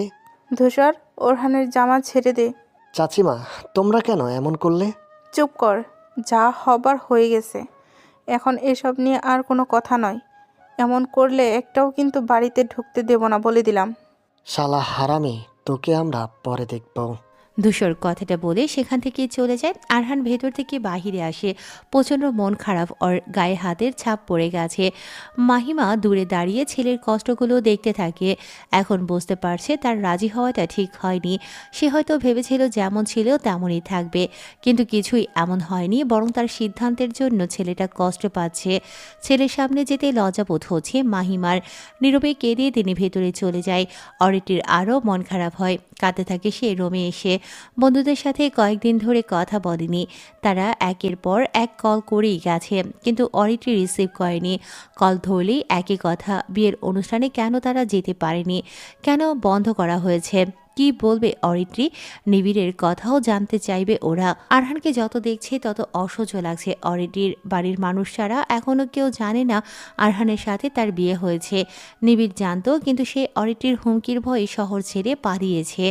বাহিরের কেউ তেমন জানে না। খারাপ লাগছে ওর ভীষণ। বারান্দায় এসে দাঁড়িয়েছে অরিত্রী। দূরে তাকায়, গাছের নিচে বসে আছে আরহান। বাটন ফোন চাপতে থাকে। এত ফোন চাপে কেন ছেলেটা? হঠাৎ সেখানে সিনথিয়া আসে, হাতে খাবারের বক্স। সিনথিয়া এসে আরহানের পাশে বসলো। অরহান, কি হয়েছে তোর? মন খারাপ নাকি?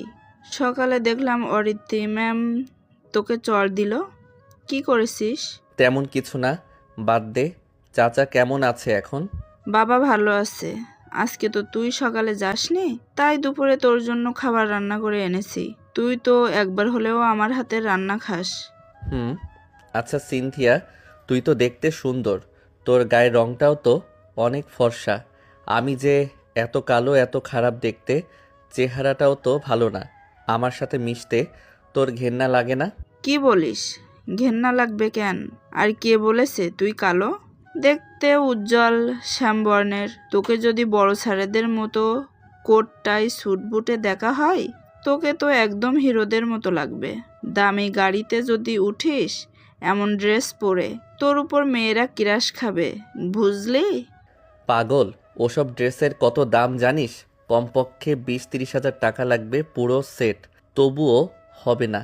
আর তাছাড়া ওসব ড্রেস পরে আমি কি করব বল? আমি দেখতে খারাপই। তোর হাতের সাথে যদি আমি হাত রেখে ছবি তুলি তাহলে কেমন দেখাবে জানিস? কেমন দেখাবে? দেখাবে সাদা কাগজে কালো রং করা। রান্নার পর হাড়ির পিছনে যে কালো কালি জমে না, আমারটা অমন লাগবে। তুই কি পাগল? এসব কি বলছিস?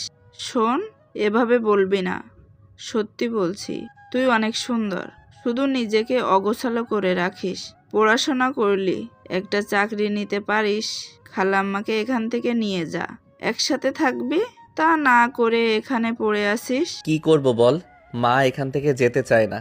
বড় স্যার ভালো বলেই তিনি এখানে অন্যদের অপমান সহ্য করে থাকে। মাকে রেখেও তো যেতে পারি না। আর আমি তো চাকরি করতে চেয়েছিলাম, অনেক টাকা ঘুষ দিতে হবে, এজন্য এখানেই আছি।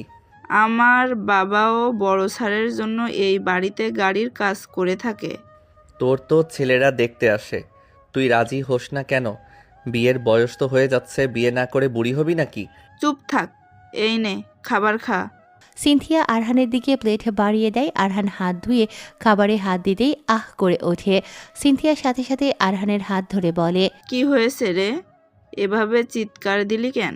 গরম চা পড়েছিল হাতে। আচ্ছা, তোর খেতে হবে না, আমি তোকে খাইয়ে দিচ্ছি। হাত ছড়া, জ্বলবে। সিনথিয়া আরহানের থেকে খাবারের প্লেট নিয়ে সেটা মাখিয়ে আরহানকে খাইয়ে দিতে থাকে। অরিটি সেটা দূর থেকে দেখতে থাকে, মনে মনে বলে, বাহ, কি সুন্দর দৃশ্য। তারা ছোট লোকের সাথে ছোট লোক মেয়েকেই মানায়, কিন্তু বাবা আমার উপরে এমন সিদ্ধান্ত নেয়া, কাজের ছেলের সাথেই আমায় বিয়ে দিল।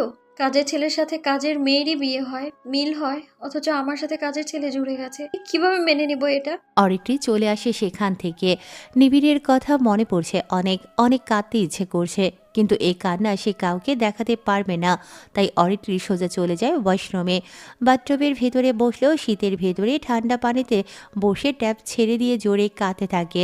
এভাবে 3 ঘন্টা পানির ভেতরে বসে থাকে। গা কাঁপতে থাকে শীতে। হাইপোথার্মিয়া হয়ে গেছে, ঠোঁট লেগে গেছে, একদম কথা বলতে পারে না অরিত্রী। কোনো রকমে বাথটব থেকে বের হলেও ফ্লোরেই পড়ে যায় সে। এমন সময় আরহান দরজা খুলে বলে, ভিতরে আসবো? আসলে আপনার মা বলছিল আপনাকে ডাকতে, আপনি এখনো না। আরহান রুমের ভেতরে উকি দেয়, কিন্তু কাউকে দেখতে পায় না। বিনা অনুমতিতে ভেতরে যাওয়ার ইচ্ছে নেই আরহানের। আরহান চলে আসতে যাবে, তখনই ধপ করে শব্দ হয়। আরহান ভেতরে ঢোকে। শব্দটা কোথা থেকে আসলো, তখনই ওয়াশরুম থেকে পানি পড়ার শব্দ শুনতে পায়। আরহান কি করবে বুঝতে পারে না। শব্দটা এমন যে কেউ পড়ে গেছে।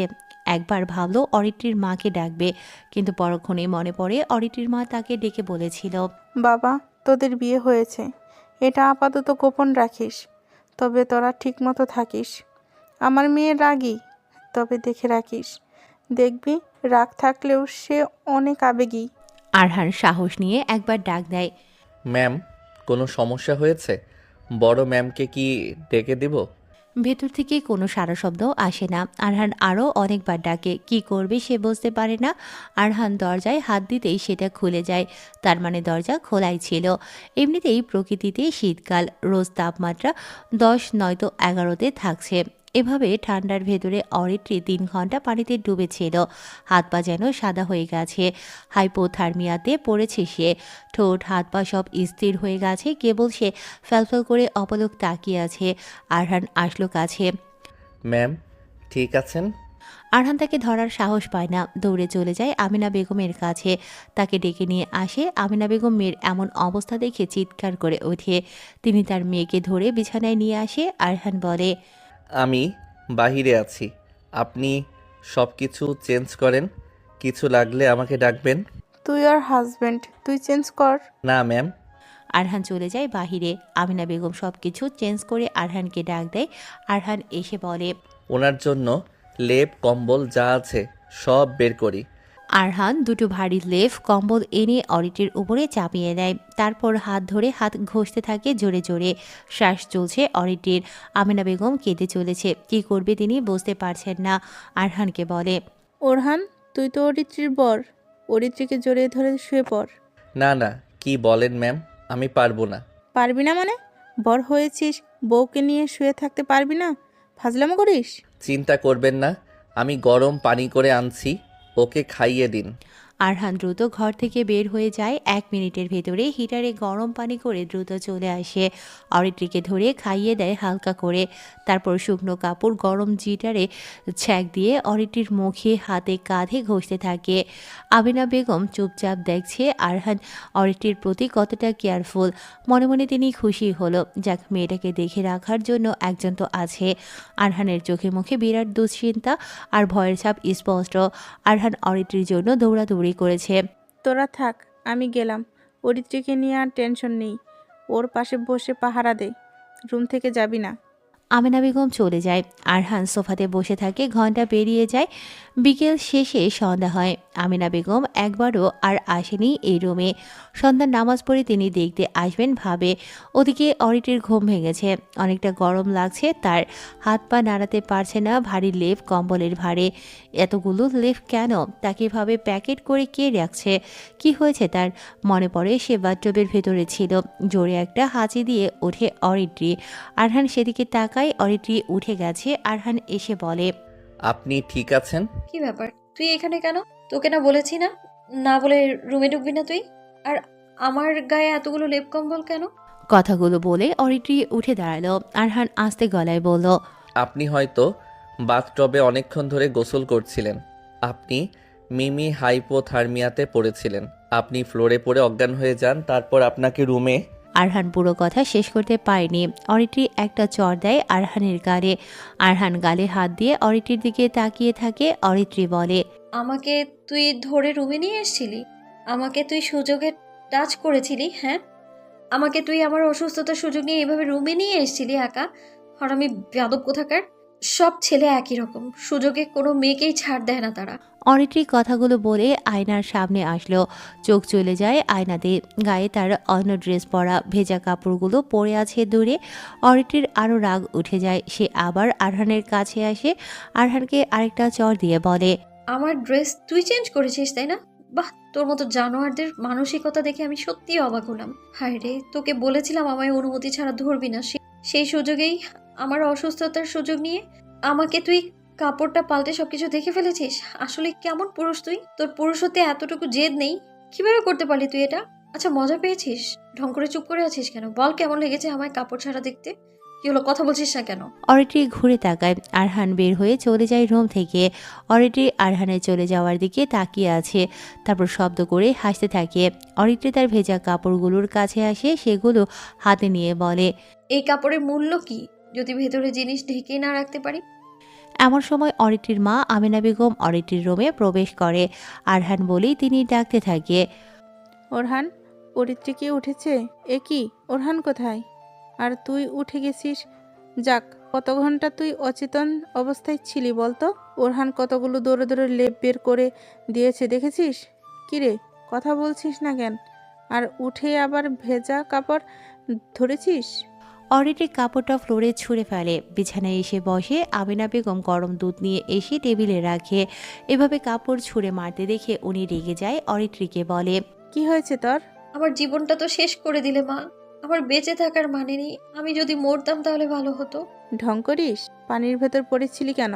জানিস তোকে ধরে রুমে নিয়ে আসতে কত কষ্ট হয়েছে? একদম শটান হয়ে পড়েছিলি।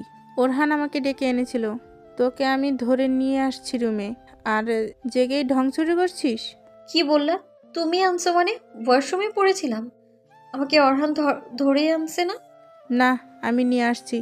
সে তোর জন্য আমার ঘর থেকে লেপ কম্বল আনতে গিয়েছিল। কি হয়েছিল? কাঁদছিলি কেন? ওহ, তোর শোকের দামি কাপড় চোপড় ফ্লোরে ফেলেছি বলে কাঁদছিস? হায় রে, মরতে মরতে বাঁচলি আর কাপড়ের জন্য কাঁদছিস? ড্রেস কে রেখেছে ওখানে? কে রাখবে মানে? আমি রেখেছি। ওরহান কি পাগল জানিস? ওকে বললাম তুই তো অরিত্রীর বর, কাপড়টা তুই চেঞ্জ কর, আমি আরও কম্বল নিয়ে আনি। সে বলে আপনি করেন, আমি যাচ্ছি। কত কষ্ট হয়েছে তোর ড্রেস চেঞ্জ করাতে। উফ, তুই এত ভারী কেন? ফ্লোরে ছুঁড়ে মেরেছি আমি রেগে, তারপর এই ড্রেসটা পরালাম। এরপর ওরহান এসে কম্বল লেপ এনে তোর গায়ে দিয়েছে। বললাম অরিত্রীকে জড়িয়ে ধরে থাক, সে পালাতে চাইছিল। পরে তোর পাহারার জন্য বসিয়ে রেখেছি, কিন্তু সে কোথায়? অরিত্রী চুপচাপ ভেজা ড্রেসগুলোর দিকে তাকিয়ে থাকে, মনে মনে বলে, আমি তাকে মারলাম কেন? ধুর, যা হওয়ার হয়েছে। কাজের ছেলেকে মেরেছি, বেশ করেছি। এত ঢং ভালো লাগে না। আমেনা বেগম বলে, গরম দুধ খেয়ে নে, আমি ওরহানকে পাঠাচ্ছি। দুপুরে খাসনি, ভাগ্যিস ওকে ডাকতে পাঠিয়েছিলাম তোকে। সে এসেই দেখে তুই ওয়াশরুমে পড়ে গেছিস। ছেলেটা কত দৌড়াদৌড়ি করলো। তাড়াতাড়ি খাবার খাবি, আয়। মেহরাব সাহেব বাড়ির সবাইকে ডাকে। সবাই ওনার সামনে এসে বসেছে। মেহরাব সাহেব বলে, এসকে কোম্পানির মালিক আমাদের কোম্পানির সাথে নতুন একটি ডিল করতে চাচ্ছে, আর সেই ডিলটা হতে যাচ্ছে বিশাল বড়। আর সেজন্য এসকে কোম্পানির মালিক মিস্টার শুভ্র সরাসরি আমাদের দেশে এসে ডিল করবে। কিন্তু আমি একটা প্ল্যান করছি, আমি তাকে সোজা আমার বাসাতে নিয়ে আসব, আর তাকে হোস্ট হিসেবে ট্রিট করবে আমাদের অরিত্রী। কারণ সে শিক্ষিত, সে সব কিছু বুঝবে কিভাবে ট্রিট করতে হবে। অরিত্রী কিছু বলে না, বসে চুপচাপ আরহানের দিকে তাকিয়ে আছে। আরহান প্রায় সময়ই তার বাটন ফোন চাপে। সে কখনো অরিত্রীর দিকে ঠিকভাবে তাকায়নি। তবে মেহরাব আর আমেনা বেগম তাকে দায়িত্বের ভেতরে ফেলে দিয়েছে। না চাইতেই অরিত্রীকে আরহান দেখে শুনে রাখবে। অরিত্রী মিস্টার শুভ্রকে সবভাবে ট্রিট করে খুশি করতে হবে। দেখতে সে অনেক হ্যান্ডসাম। সে দেশে আসলে আমরা তাকে বাড়িতে নিয়ে আসব। আচ্ছা ঠিক আছে। আর অরহান, এদিকে আয়। জি স্যার। পড়াশোনা তো করলি না ঠিক মতো। রোজ সকালে উঠে কই যে যাস জানিও না। সারাদিন কি করিস বলতো? মাকে হেল্প করি, আপনাদের অনেকগুলো কাজ করে দেই, এই তো আমার কাজ। যদি একটু পড়াশোনা করতি তাহলে তোকে আমাদের কোম্পানি কাজ দিতে পারতাম। কিন্তু তুই ছেলেটা অনেক সৎ। তোর বাবা যেদিন তোর মাকে ছেড়ে চলে যায়, তোর মায়ের তখন অল্প বয়স, তুই তখন পেটে। এমন অবস্থায় তোর মা আমাদের এইখান থাকে। তোর নানিটাও হঠাৎ চলে যায় ওপারে। তোর মা তোকে কষ্ট করে বড় করিয়েছে। পড়াশোনা করাতে পারিনি, তোর মাকে কষ্ট দিবি না। জি স্যার, এজন্যই মায়ের জায়গাতে আমি কাজ করি। আমাদেরকে আশ্রয় দেওয়ার জন্য অনেক শুক্রিয়া স্যার। কিন্তু তোকে মাঝে মাঝে দেখতাম না, কোথায় যেতিস রে? গ্রামে যেতাম, নানির কবর আছে, দেখতে যেতাম। ওহ ভালো। শোন, শুভ্র আসবে, এসকে গ্রুপের চেয়ারম্যান, অনেক বড় মাপের লোক। তার কাজ হবে সবসময় তার সব কিছু দেখভাল করা, ঠিক মতন তাকে সেবা করা। যখন যা লাগে সব কিছু দ্রুত করে দিবি, ঠিক আছে? জি স্যার, যেমনটা বলবেন সব হয়ে যাবে। আরহান চলে যায় তার ঘরে। ঘরের ভেতরে এসে দরজা আটকে দেয়। বিছানার নিচে তার সব কিছুর বই রাখা। আরহান বই বের করে পড়তে শুরু করে। অনেক প্রকারের বই আছে। পড়াশোনা কমপ্লিট করেছে মাস্টার্স শেষে আরহানের, কিন্তু মায়ের জন্য কিছুই করতে পারে না। তার মা এখান থেকে তাকেও যেতে দেয় না, নিজেও যায় না। হঠাৎ দরজায় কড়া নাড়ার শব্দ। আরহান দ্রুত বইটা আবার বিছানার নিচে রেখে দিয়ে চাদর দিয়ে ঢেকে দেয়। দরজাতে গিয়ে দরজা খুলে দেখতে পায় ধূসর দাঁড়িয়ে আছে। ধূসরকে দেখে আরহান বলল, আপনি? হ্যাঁ, তোর ঘর দেখতে আসলাম। দেখি সর। ভিতরে আসবেন? আরে সত্য। ধূসর ভেতরে আসে। আরহানের ঘরটা একদম পরিষ্কার পরিচ্ছন্ন। ধূসর আরহানকে বলে, আমার জন্য পানি নিয়ে আয় তো। আচ্ছা। আরহান চলে যেতেই ধূসর তার মানিব্যাগটা আরহানের ঝুলিয়ে রাখা প্যান্টের ভেতরে রেখে দেয়। আরহান পানি নিয়ে আসে, ধূসরের দিকে বাড়িয়ে দেয়। ধূসর সেটা নিয়ে খেয়ে রুম থেকে বের হয়ে আসে। আরহানও বের হয়। সবাই রাতের খাবার খেয়ে যে যার রুমে চলে যায়। আরহানকে থাকতে হবে অরিত্রীর রুমে। অরিত্রীর রুমে বসে আছে। দরজায় টোকা দেয় আরহান। কে? ম্যাম, আমি ভিতরে আসতে পারি? হ্যাঁ আয়। আরহান ভেতরে আসলো। অরিত্রীর দিকে তাকালো না। অরিত্রী আয়নার সামনে বসে আছে। আরহান দেখে রুমটা বেশ অগোছালো। অরিত্রীর মনে তার বাবার কথাগুলো ঘুরছে। আরহান নাকি সৎ, সে পরীক্ষা করে দেখবে। অরিত্রী ইচ্ছে করে তার টেবিলের নিচে টাকা ফেলে দেয়, সাথে স্বর্ণের চেন। আরহান চুপচাপ বসে আছে। অরিত্রী বলে, ওই তোর কপালটা দেখছিস কেমন? যে কাজের ছেলে দূরে দাঁড়িয়ে খাবার বেড়ে দেয়, সেই কাজের লোক আমার রুমে থাকতে পারে। আচ্ছা সন্ধ্যায় যে আমি তোকে চড় মারলাম, তোকে কত কিছু বললাম, তুই কোনো কথা বলি না কেন? এমনিতেই ম্যাম, আপনার যেটা ভালো মনে হয়েছে করেছেন। আপনি হলেন মালিক, আমি হলাম গোলাম। আপনারা কিছু বললে সেটা নিয়ে কিছু বলার যোগ্যতা নেই। আপনি আমার বউ হয়েছেন, এটা আমি কখনো বিশ্বাস করতে পারি না। ভাগ্যে হয়তো এমনটা ছিল, কিন্তু আপনি চিন্তা করবেন না, আমি কখনো বলবো না আপনি আমার বউ, বা আমার দ্বারা এতটুকু বিশ্বাস রাখতে পারেন যে আমার থেকে কেউ জানতে পারবে না আমাদের বিয়ে হয়েছে। আর আমি জানি আপনিও কখনো এসব বলবেন না কাউকে। You are so innocent but I hate you, I don't like you. বুঝিনি ম্যাম। ও তুই তো আবার ইংরেজি বুঝবি না। জানিস মরে যেতে ইচ্ছে করে আমার, যে এমন একটা ছেলের সাথে আমার বিয়ে হলো যে কখনো পড়াশোনা করেনি, অশিক্ষিত, খ্যাত, ছোট লোক একটা ছেলে আমার বড় হলো। এমন বিয়ের আগে মরতে চেয়েছিলাম আমি, কিন্তু পারিনি। আচ্ছা তোর কি ইচ্ছে করে না আমার সাথে জোর করে সবকিছু করতে? আমি সার্টিফিকেট ধারিত শিক্ষিত নই, কিন্তু পশু নই আমি। পুরুষ মানুষের পুরুষত্ব কোথায় থাকে জানেন? যদি সে সামনে কোনো সুন্দরী নারী দেখেও নিজেকে কন্ট্রোল করতে পারে, সেই হলো আসল পুরুষ। আমি সুযোগ নেই না, আমি সুযোগের ব্যবহার করি না। ইচ্ছে কেন করবে না? কিন্তু যে ফুলে কাঁটা আছে সে ফুলের কাছে না যাওয়াটাই ভালো। আর তাছাড়া প্রতিটা মানুষ আটকায় গুরুত্বের কাছে, সম্মানের কাছে। আপনি যাকে এত ভালোবাসলেন সে আপনাকে সম্মান করলো না, অপমানের পাত্রী বানালো। আপনি এত ভালোবাসার পরও তো তার কাছে আটকালেন না, কিন্তু সে চাইতো আপনার শরীর আর টাকা। আপনার যদি তার সাথে বিয়ে হতো, তবে তাকে যদি বারণ করতেন কাছে যেন না আসে, সে এটা শুনতো না। যতই আপনার কষ্ট হোক, সব পুরুষ ভালো না, আবার সব নারীও একরকম না। সবার ভিতরে ভালো খারাপ দুটো বিষয় আছে, সেগুলো বুঝতে পারলেই জীবন সুন্দর। এই তুই জ্ঞান দিস কেন? হ্যাঁ, তোকে আমার ভালো লাগে না। সত্যি বলতে তোকে দেখলেই আমার বমি চলে আসে। আমি যে তোর বউ, গর্ব হয় না? অরিত্রীর কথা শুনে আরহান মুচকি হাসে, কিছু বলে না। অরিত্রী বুঝে গেছে আরহান তার কাছে আসবে না, কিন্তু আরহানকে সে মেনেও নিতে পারবে না। বড়লোক বাপের একমাত্র মেয়ে সে, কিভাবে পারবে গরিব কাজের ছেলেকে বর হিসেবে মেনে নিতে? অরিত্রী আরহানের দিকে তাকায়। আরহান টেবিলের নিচে টাকা আর স্বর্ণের চেনের দিকে তাকিয়ে থাকে। অরিত্রী মুচকি হাসে, ব্যাটার সৎ কালকেই বোঝা যাবে। আরহান রোজ ভোরে বের হয়, কোথায় যায় কেউ জানে না। সকাল 9টার দিকে ঘুম ভেঙেছে অরিত্রীর। চোখ মেলতেই দেখতে পায় রুমটা বেশ গোছালো আছে। সে টেবিলের নিচে তাকায়, সেখানে কোনো টাকা আর তার চেন নেই। অরিত্রী প্রচণ্ড রাগ হয়, আরহানকে চিৎকার করে ডাকে। আরহান দ্রুত রুমের ভিতরে আসলেও অরিত্রী আরহানকে গালি দিতে থাকে। আমার বাবা তোকে সৎ বলে না? তোর সততা আমার বোঝা হয়ে গেছে। হারামির বাচ্চা, চোর কোথাকার। আমার টেবিলের নিচে টাকা পড়েছিল। কত টাকা জানিস? 50,000 টাকা। 1 লাখ টাকার স্বর্ণের চেইন। কি ভেবেছিস সুযোগে হাতিয়ে নিবি? বাট এটা তোর গিফট। যা হারামি, চোর একটা। এরপর বাবা যদি তোকে কখনো সৎ বলে, আমি সেদিন সবার সামনে বলবো তুই কি করেছিস। বেরিয়ে যা রুম থেকে। ইচ্ছে তো করছে তোকে চট বসিয়ে দিই একটা, কিন্তু সেটা করব না আমি। তোকে ছোঁয়ার ইচ্ছে আমার নেই। আরহান রুম থেকে বেরিয়ে যায়। অরিত্রী ড্রেসিং টেবিলের কাছে আসলো। চিরুনি নিতে গিয়ে দেখতে পায় তার মেকআপ বক্সের পাশে সুন্দর করে টাকাগুলো ভাঁজ করে রাখা আছে, আর ফুলদানির উপরে চেনটা অনেক সুন্দর করে সাজিয়ে রাখা। অরিত্রী অবাক হয়, টাকাগুলো গুনতে থাকে অরিত্রী। পুরো টাকাটা একদম সঠিক আছে।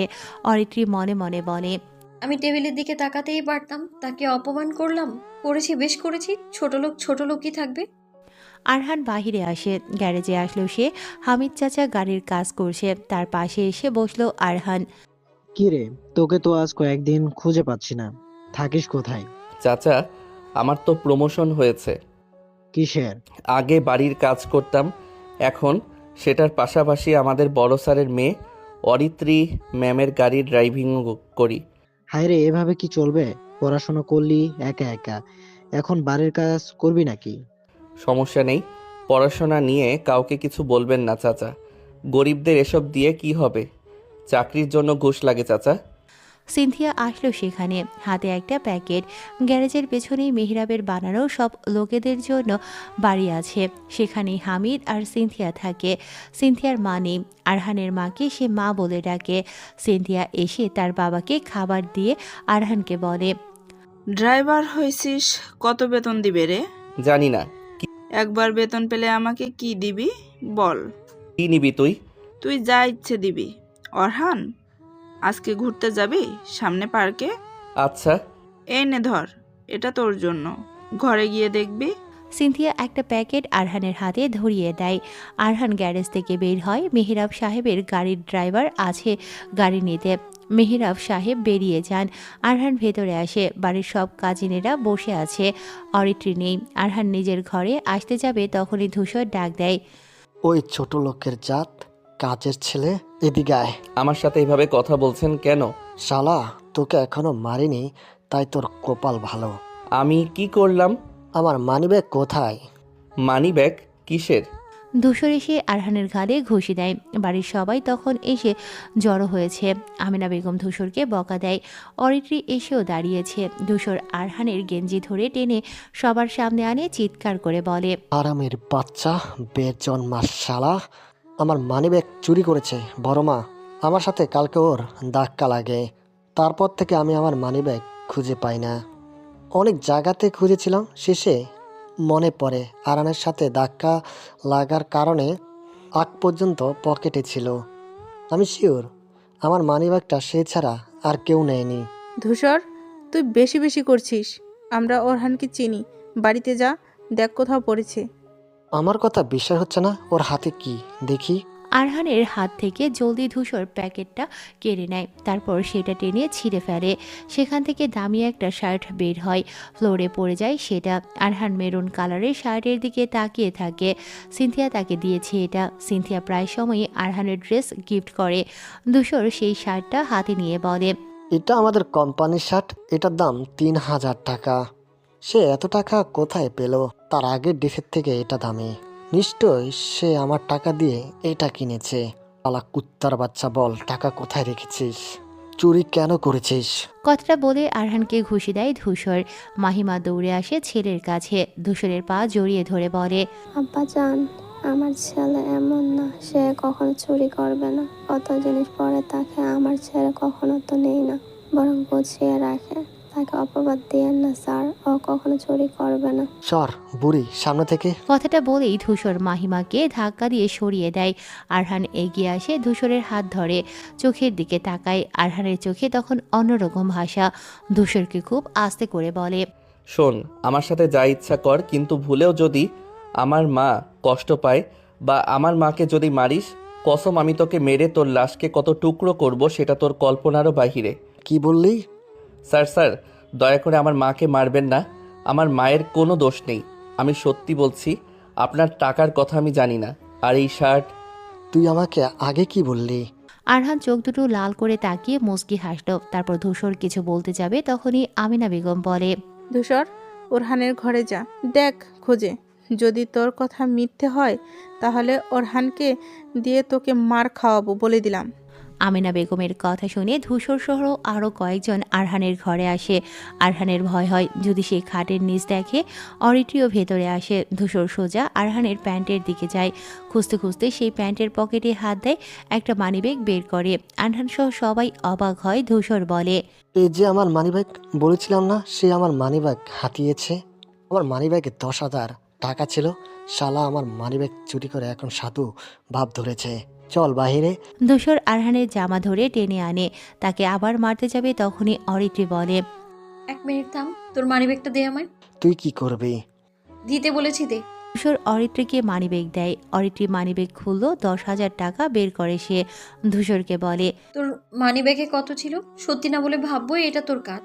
10,000 ছিল। ওরহান যদি 3000 টাকার শার্ট কেনে তোর বক্তব্য অনুসারে, তাহলে এখানে 7000 টাকা থাকার কথা। খুচরা টাকা আছে, ভাড়ার জন্য লাগবে মার্কেটে যেতে, সেই খুচরা টাকাটাও আছে। তাহলে এইখানে কোনো টাকা তো খরচ হয়নি। আর বড় কথা হলো, ওরহানের ঘরেই যে মানিব্যাগ থাকবে এটা তুই কিভাবে জানলি? ওরহানের পকেট চেক করিসনি কেন? আর ওর ঘরে গিয়ে প্যান্টগুলোই বা কেন চেক করলি? এর থেকে বোঝা যায় তুই এইসব একা নিজ থেকে করেছিস ওরহানকে ফাঁসানোর জন্যে। এর কারণ ওরহানের সাথে আমার বিয়ে হয়েছে, সেটা তুই মেনে নিতে পারিসনি। মেনে তো আমিও নিইনি, কিন্তু তাই বলে পাবলিকলি তাকে সবকিছু বলবে এটা হবে না। সরি বল ধূসর, সত্যটা স্বীকার কর। কারণ আমি ভালো করেই জানি ওরহান চুরি করেনি, করবে না ও। আমার টেবিলে 50,000 টাকা পড়েছিল, স্বর্ণের চেইন পড়েছিল, সে সেটা নেয়নি। আর তোর থেকে মাত্র 10,000 টাকা চুরি করবে? ওর বেতনই তো 20 থেকে 30,000 টাকা। কি ব্যাট করলি, 6 মারতে গিয়ে আউট হয়েছিস। ধূসর মাথা নিচু করে নিল। আরহান অবাক হয়ে তাকিয়ে থাকে অরিত্রির দিকে। মাহিমা বেগম শার্ট হাতে নিয়ে বলে, কোথায় পেয়েছিস এটা? সিনথিয়া দিয়েছিল। আজকে আমার জন্মদিন, তাই। আরহানের কথা শুনে মাহিমা আর দাঁড়ায় না, আরহানকে নিয়ে ঘরে চলে যায়। তারপর মাহিমা ছেলের গাল থেকে রক্ত মুছে দিচ্ছে। তার চোখে পানি। রক্ত মুছতে মুছতে বলল, পড়াশোনা করে বলেছিলি তুই কখনো কারোর বাসায় চাকরি করবি না, অথচ পড়াশোনা শেষ, এখন তুই এখান থেকে যাচ্ছিস না কেন? তোকে যখন সবাই ছোট লোক বলে অশিক্ষিত গায়ে আবুল বলে তখন আমার অনেক কষ্ট হয় বাবা। দেখতে কালো থেকে উজ্জ্বল, চেহারায় মায়ায় আছে। তুই একটা চাকরি করতে পারিস না? চলে যা বাবা এখান থেকে। তোমাকে এখানে রেখে যাব না মা, চাকরি তো খুঁজতেছি, দেখো না মাঝে মাঝে কয়েক মাস এখান থেকে চলে যাই, আবার ফিরে আসি, সে সময় চাকরি খুঁজি। কেউ তো ঘুষ ছাড়া চাকরি দিতে চায় না, তাই এখানে তোমার কাছে এসে থাকি। তোমার তো অনেক বয়স হয়েছে, এই বয়সে তুমি কত কাজ করবা? তোমার কাজ আমিই করে দিচ্ছি, তোমার এত ভাবতে হবে না। তোর বড় স্যারকে বলি তোর ব্যবস্থা করে দিতে। মা, তুমি কিন্তু কথা দিয়েছিলে আমার পড়াশোনা নিয়ে কাউকে কিছু বলবে না। যদি বলো তাহলে এমন জায়গাতে চলে যাব তুমিও কখনো খুঁজে পাবে না। আচ্ছা বলবো না, কিন্তু বৌমা ও না মানে ছোট ম্যাডাম তোকে আজকে বাঁচিয়েছিল। মেয়েটা যে দিয়ে রাগে কিন্তু আগে কখনো কাজের লোকেদের সাথে খারাপ আচরণ করেনি। বিয়ের পর মাথাটা গেছে, কি আর করবে বল। কাজের ছেলের সাথে যে রাজকন্যার বিয়ে হয়, আবার ছেলেটা তাদের মতো না, খারাপ লাগবে। মেয়েটার কথায় কষ্ট পাস না, বুঝেছিস?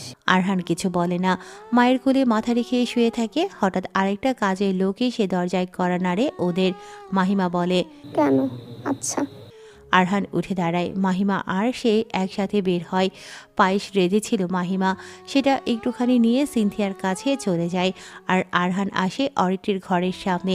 দরজায় কড়া নাড়ে আরহান। অরিত্রি ভেতর থেকে বলে, ভেতরে আয়। ম্যাম ডেকেছেন আমাকে? অরিত্রি ঘুরে তাকায়। আরহানের চেহারাতে রক্ত জমে আছে, একটুখানি রক্ত লেগে আছে ঠোঁটের কোণে। অরিত্রি বলে, যখন তোকে মারছিল ধূসর, ওর গায়ে দুগা বসিয়ে দিসনি কেন? কি বলেন ম্যাম, আমি হলাম কাজের লোক, থাকতে দিয়েছেন, এটাই তো অনেক। মারামারি পারি না ম্যাম, ভয় করে। এত লুজার তুই, না পারিস পড়াশোনা, অশিক্ষিত একটা, না পারিস মারামারি, সবসময় পুঁটি মাছের মতো হয়ে থাকিস কেন? হ্যাঁ, জানিস তোকে দেখতে অতি জঘন্য লাগে আমার।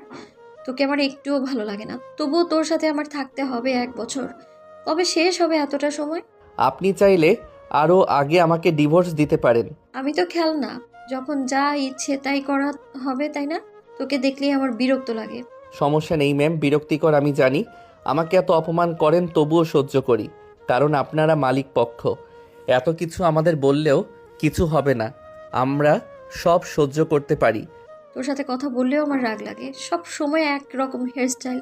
25 সালে এসেও কেউ এখন মাঝখান দিয়ে স্মৃতি কেটে স্টাইল করে? হ্যাঁ, মানে ছেলে ছোট থাকতে মা চুল আশ্রয় দিত, সেরকম স্টাইল এখনো রয়ে গেছে তোর। ঠিকমতো কথাও বলতে পারিস না। কেন বাবা তোর সাথে আমার বিয়ে দিল? রোজ কান্নার কারণ তুই আমার। আফসোসের কারণও হব ম্যাম একদিন। মানে? না মানে কিছু না। কেন ডেকেছিলেন ম্যাম? ও হ্যাঁ, এনে ধর, এখানে 10,000 টাকা আছে, ডক্টরের কাছে যাবি। অরিত্রি তার ভ্যান্ডি ব্যাগ থেকে 10,000 টাকার নোট বের করে আরহানের দিকে বাড়ায়। আরহান কিছু সময় টাকার দিকে তাকিয়ে থেকে বলে, ম্যাম তেমন কিছুই হয়নি, মাত্র 2টা ঘুষি, এর থেকেও ভারী না। মানে কাজ করি তো, এরকম শরীরে কিছু হবে না, টাকা লাগবে না, ঠিক হয়ে যাবে। ধর এটা, মনে কর এটা তোর জন্মদিনে গিফট। গিফট? মানে উপহার। ধুর, একটু কিছু তো পারিস না তুই। এই যুগের ছেলে হয়েও তোকে কখনো টাচ ফোন ইউজ করতে দেখলাম না। বাটন ফোন নিয়ে পড়ে আছিস সারাদিন, সেই বাটন ফোনে কি করিস তুই? টাকাটা ধর। উপহার? তাহলে ঠিক আছে, আমি উপহারগুলো গুছিয়ে রাখি, আর সারাদিন আমি ফোনে সাপ খেলা করি ম্যাম। সামনে থেকে যা, তোকে আমার সহ্য হচ্ছে না। আরহান টাকাটা নিয়ে দ্রুত রুম থেকে বের হয়ে যায়। অরিত্রি জানে কেন ধূসরের থেকে আরহানকে বাঁচালো, তবে যে ছেলে 50,000 টাকা হাতে পেয়েও নেয়নি, সে ছেলে সামান্য 10,000 টাকা চুরি করবে, এটা অরিত্রি মেনে নিতে পারেনি। অরিত্রির ফোন বেজে ওঠে। ওর বেস্ট ফ্রেন্ড তিথি কল করেছে। রিসিভ করে অরিত্রি। কি রে দোস্ত, তোকে কবে থেকে কল করছি, আর তুই কি না ইগনোর করলি? তোর বিয়ের দাওয়াত ক্যান্সেল করলি, বিয়েটাও হলো না খবরে শুনলাম। তাহলে তোকে দেখছি না কেন? বিয়ে করিনি কারণ নিবিড়কে ভালোবাসতাম, আর নিবিড় হারামি তোর ফ্রড। ওর আসল সত্য জানতে পারি আমি। যাই হোক, কেমন আছিস?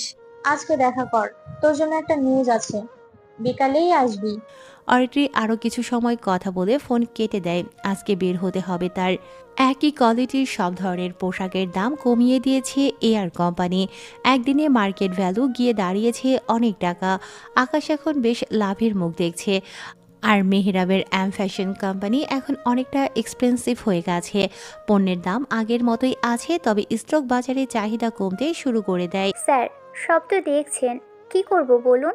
চিন্তা করো না, আমি জানি প্রোডাক্ট তৈরিতে কত খরচ। আমাদের যা খরচ হয় সবার বেতন আর সব কিছু মিলে প্রোডাক্ট ভ্যালু থেকে খুব অল্প লাভ করি। খুচরা মার্কেটে যদি আমাদের কোনো শার্ট বা 5 বা 10 হাজার টাকা সেল রেট থাকে, আমরা পাইকারি বাজারে সেগুলো 2,000 সেল করি।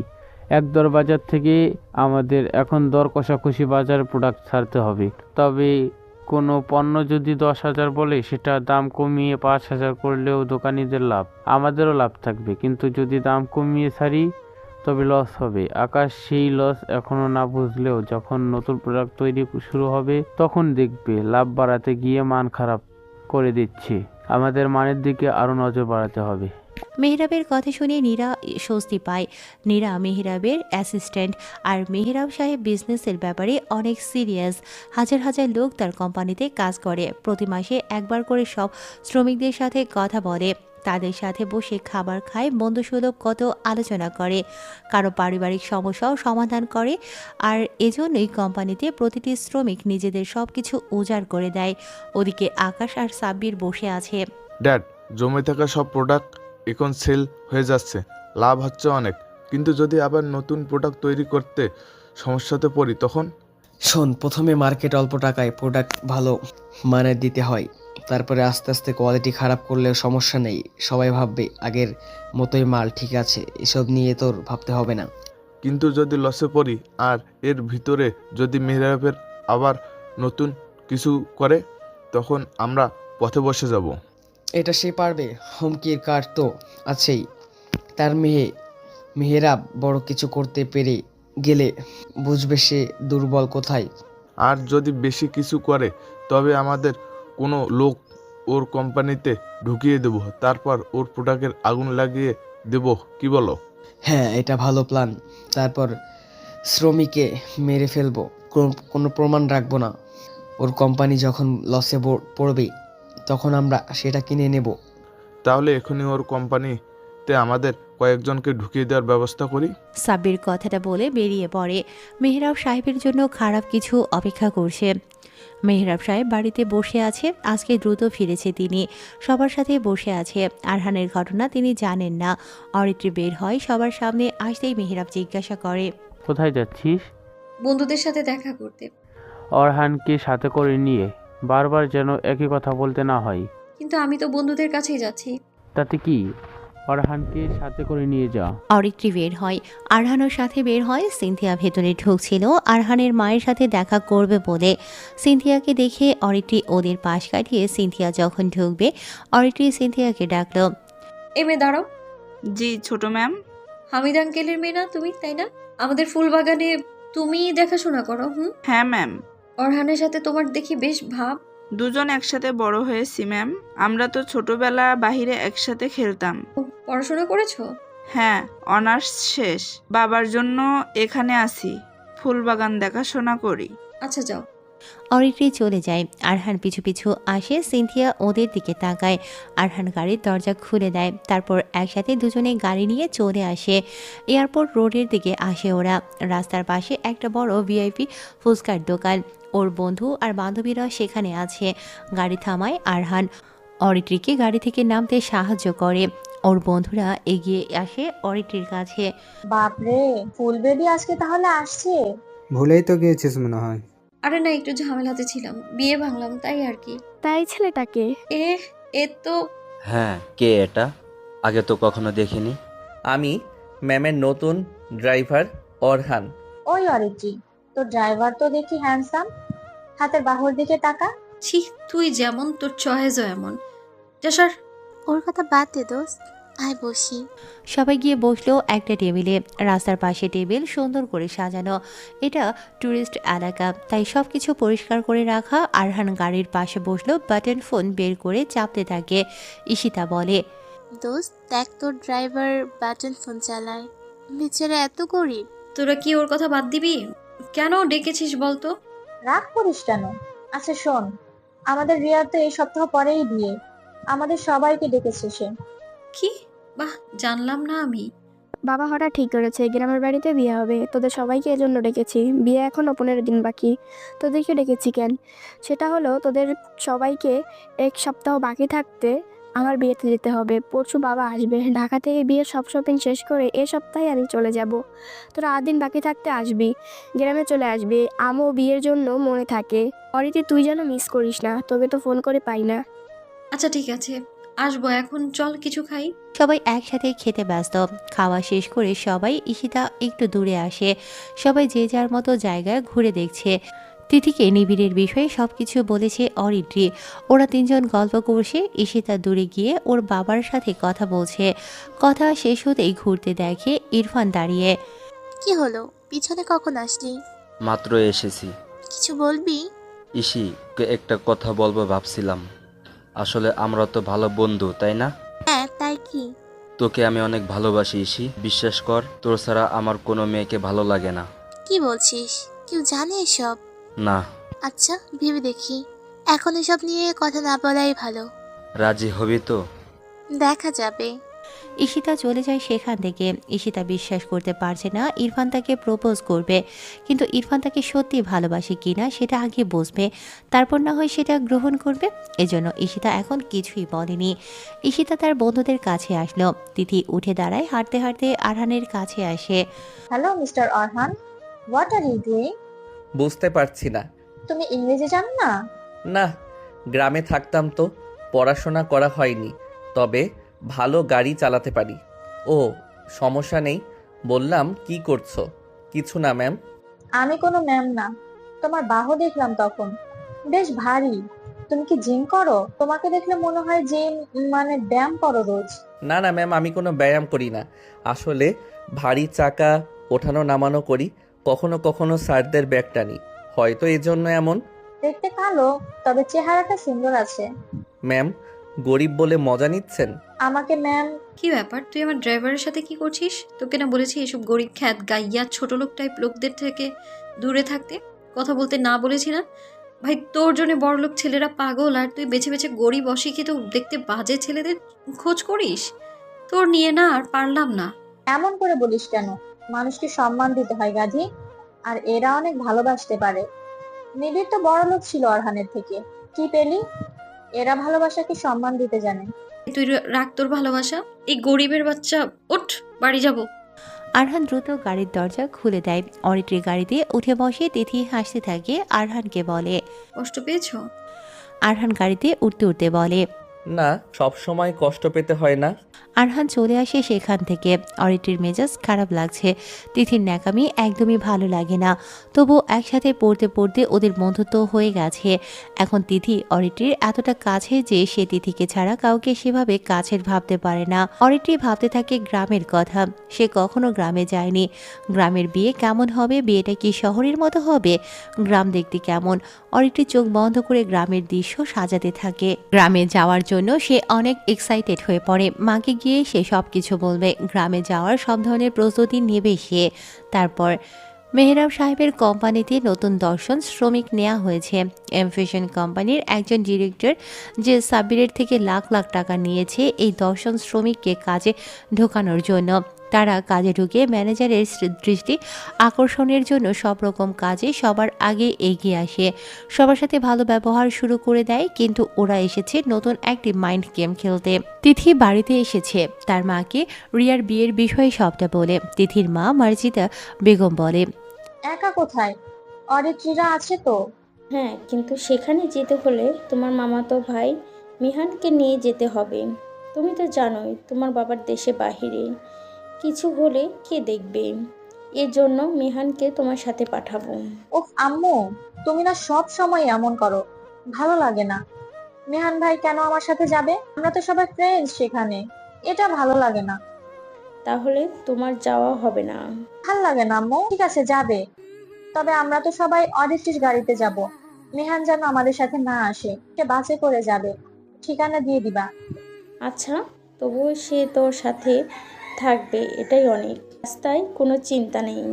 তিথি আর কিছু বলে না। রুমে চলে এসে বন্ধুদের গ্রুপে আসে, মেসেজ করে বলে, গাইস, আমি রেডি রিয়ার বিয়েতে যেতে, কিন্তু সাথে মামাতো ভাই মিহান আসবে। কেমন লাগবে বল? বন্ধুদের ভিতরে একটা আহাম্মক ঢুকবে। মা এছাড়া রাজিই হচ্ছিল না। সাথে সাথে ঈশিতা রিপ্লাই দেয়, দোস্ত, আমার কোনো সমস্যা নেই, আমার ফ্যামিলি রাজি। গ্রামের বিয়ে কখনো দেখিনি। অরিত্রা চুপচাপ সবার মেসেজ দেখছে। সবাই বিয়ে নিয়ে কত এক্সাইটেড। রিয়াও তার বিয়ে নিয়ে অনেক খুশি। কেউ জানে না তার সাথে সবার কাছে পরিচয় করিয়ে দেওয়া ড্রাইভার ছেলেটি। তারপর সবাই জানতে পারলে হাসবে। অরিত্রি হাসির পাত্রী হতে পারবে না, কারণ সবসময় অরিত্রি নিজেকে নিয়ে গর্ব করেছে। তার সুন্দর চেহারা, সুন্দর হাসি, টাকার গরম সব কিছু নিয়ে অরিত্রি সবার থেকে নিজেকে বেস্ট মনে করেছে। আর তারই হাজব্যান্ড কিনা একজন অশিক্ষিত খ্যাত, কালো দেখতে কাজের ছেলে। অরিত্রির নীরবে কাছে আমেনা বেগম আসে। কি হলো, কাঁদছিস কেন? মানে কেন করলে আমার সাথে এমনটা তোমরা? আমার জীবনটা আমার উপরে ছেড়ে দিতে, দেখতে কালো কাজের ছেলে, এর সাথে আমার বিয়ে কিভাবে দিলে? না পারি কারো সামনে তাকে পরিচয় করিয়ে দিতে, না পারি শান্তি মতো থাকতে। এর থেকে কি মরাটা ভালো ছিল না বলো? এখন ভাগ্যে যা ছিল তা হয়েছে। আমি মানি না এটা। তোমরা আমার ভাগ্য নষ্ট করেছো। তোমরাও তো পারো না কাউকে তোমার মেয়ের বিয়ে নিয়ে কাউকে কিছু বলতে। তাহলে এটা কি খারাপ কিছু না? আমি সহ্য করতে পারি না। চুপ থাক, ডেকেছিলি কেন? রিয়ার বিয়ে, গ্রামের বাড়িতে বিয়ে হবে, তোমাদেরকেও যেতে বলেছে, কিন্তু আমাদের সবাইকে ওর বিয়ের 1 সপ্তাহ আগে যেতে হবে। তোমায় জানিয়ে রাখলাম, বাবাকে বলো। আচ্ছা ঠিক আছে। আমেনা বেগম চলে যায় অরিত্রির রুম থেকে। অরিত্রি বালিশে মুখ গুজে কাঁদতে থাকে। আরহান আর সিনথিয়া দাঁড়িয়ে আছে রাস্তা পার হবার জন্য। সিনথিয়া আজকে শাড়ি পরেছে, আরহান একটা টি শার্ট পরেছে। সবসময় টি শার্ট পরে আরহান। সিনথিয়া আরহানের হাত ধরেছে, আরহানকে বলে, তোকে যে শার্টটা দিলাম সেটা পরলি না কেন? ওটা অন্যদিন পরবো। ভালো জিনিস এত জলদি পড়তে নেই, ব্যবহার করলে নষ্ট হবে তো। চল রাস্তা পার হই। দুজনে রাস্তা পার হয়। সেই পার্কের ভেতরে আসে। সিনথিয়া বসলো একটা বেঞ্চে, আরহানও বসলো। আরহান চুপচাপ বসে থাকে, বাটন ফোন বের করে চাপতে থাকে। ওই তুই সবসময় ফোন চাপিস কেন? কি চাপিস হ্যাঁ? আরহান জলদি ফোনটা পকেটে ঢুকিয়ে নিয়ে বলে, কই না তো, আমি তো গেমস খেলি। তো বল এখানে ঘুরতে আসলি কেন? আর আজ শাড়ি পরলি যে? হ্যাঁ, তোর জন্মদিন তো এই জন্য। কেমন লাগছে বল তো? ভালোই লাগছে, কিন্তু তুই সাদা আমি কালা, মানুষজন দেখলে কি ভাববে? হাসবে, বুঝলি তো? রাখ তোর মানুষের কথা। কালো বলে কি হয়েছে? আমি জানি তো তুই কেমন। পড়াশোনা করছিস, রেজাল্টও ভালো, সবসময় ফার্স্ট হতিস ক্লাসে। তোর রেজাল্ট দেখলে তো অবাক হতাম। এত ভালো একটা ছেলেকে নিয়ে কে হাসবে? এসবের মূল্য নেই। পুরুষ মানুষ সবসময় দুটো জিনিসের উপর নির্ভর করে, একটা হলো টাকা আর একটা হলো চেহারা। আপাতত দুটোর আমার কোনো কিছুই নেই। ভালো মেয়েরাও তো ক্রিম মেখে সুন্দর হয়ে যায়, হাত পা কালো, মুখ সাদা ক্রিমের গুণে।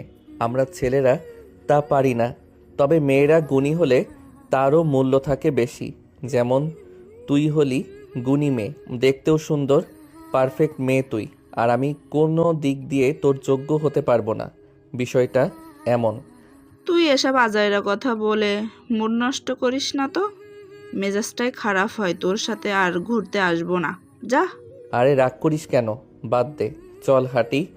ওরা দুজনে পার্কের ভিতরে ঘুরতে থাকে। সিনথিয়া আর আরহান ভালো বন্ধু, দুজনে একসাথে বড় হয়েছে, এজন্য ওদের বন্ধুত্ব বেশ গভীর। সিনথিয়া ফুল কিনতে যায়, কয়েকটা ছেলে আসে সেখানে।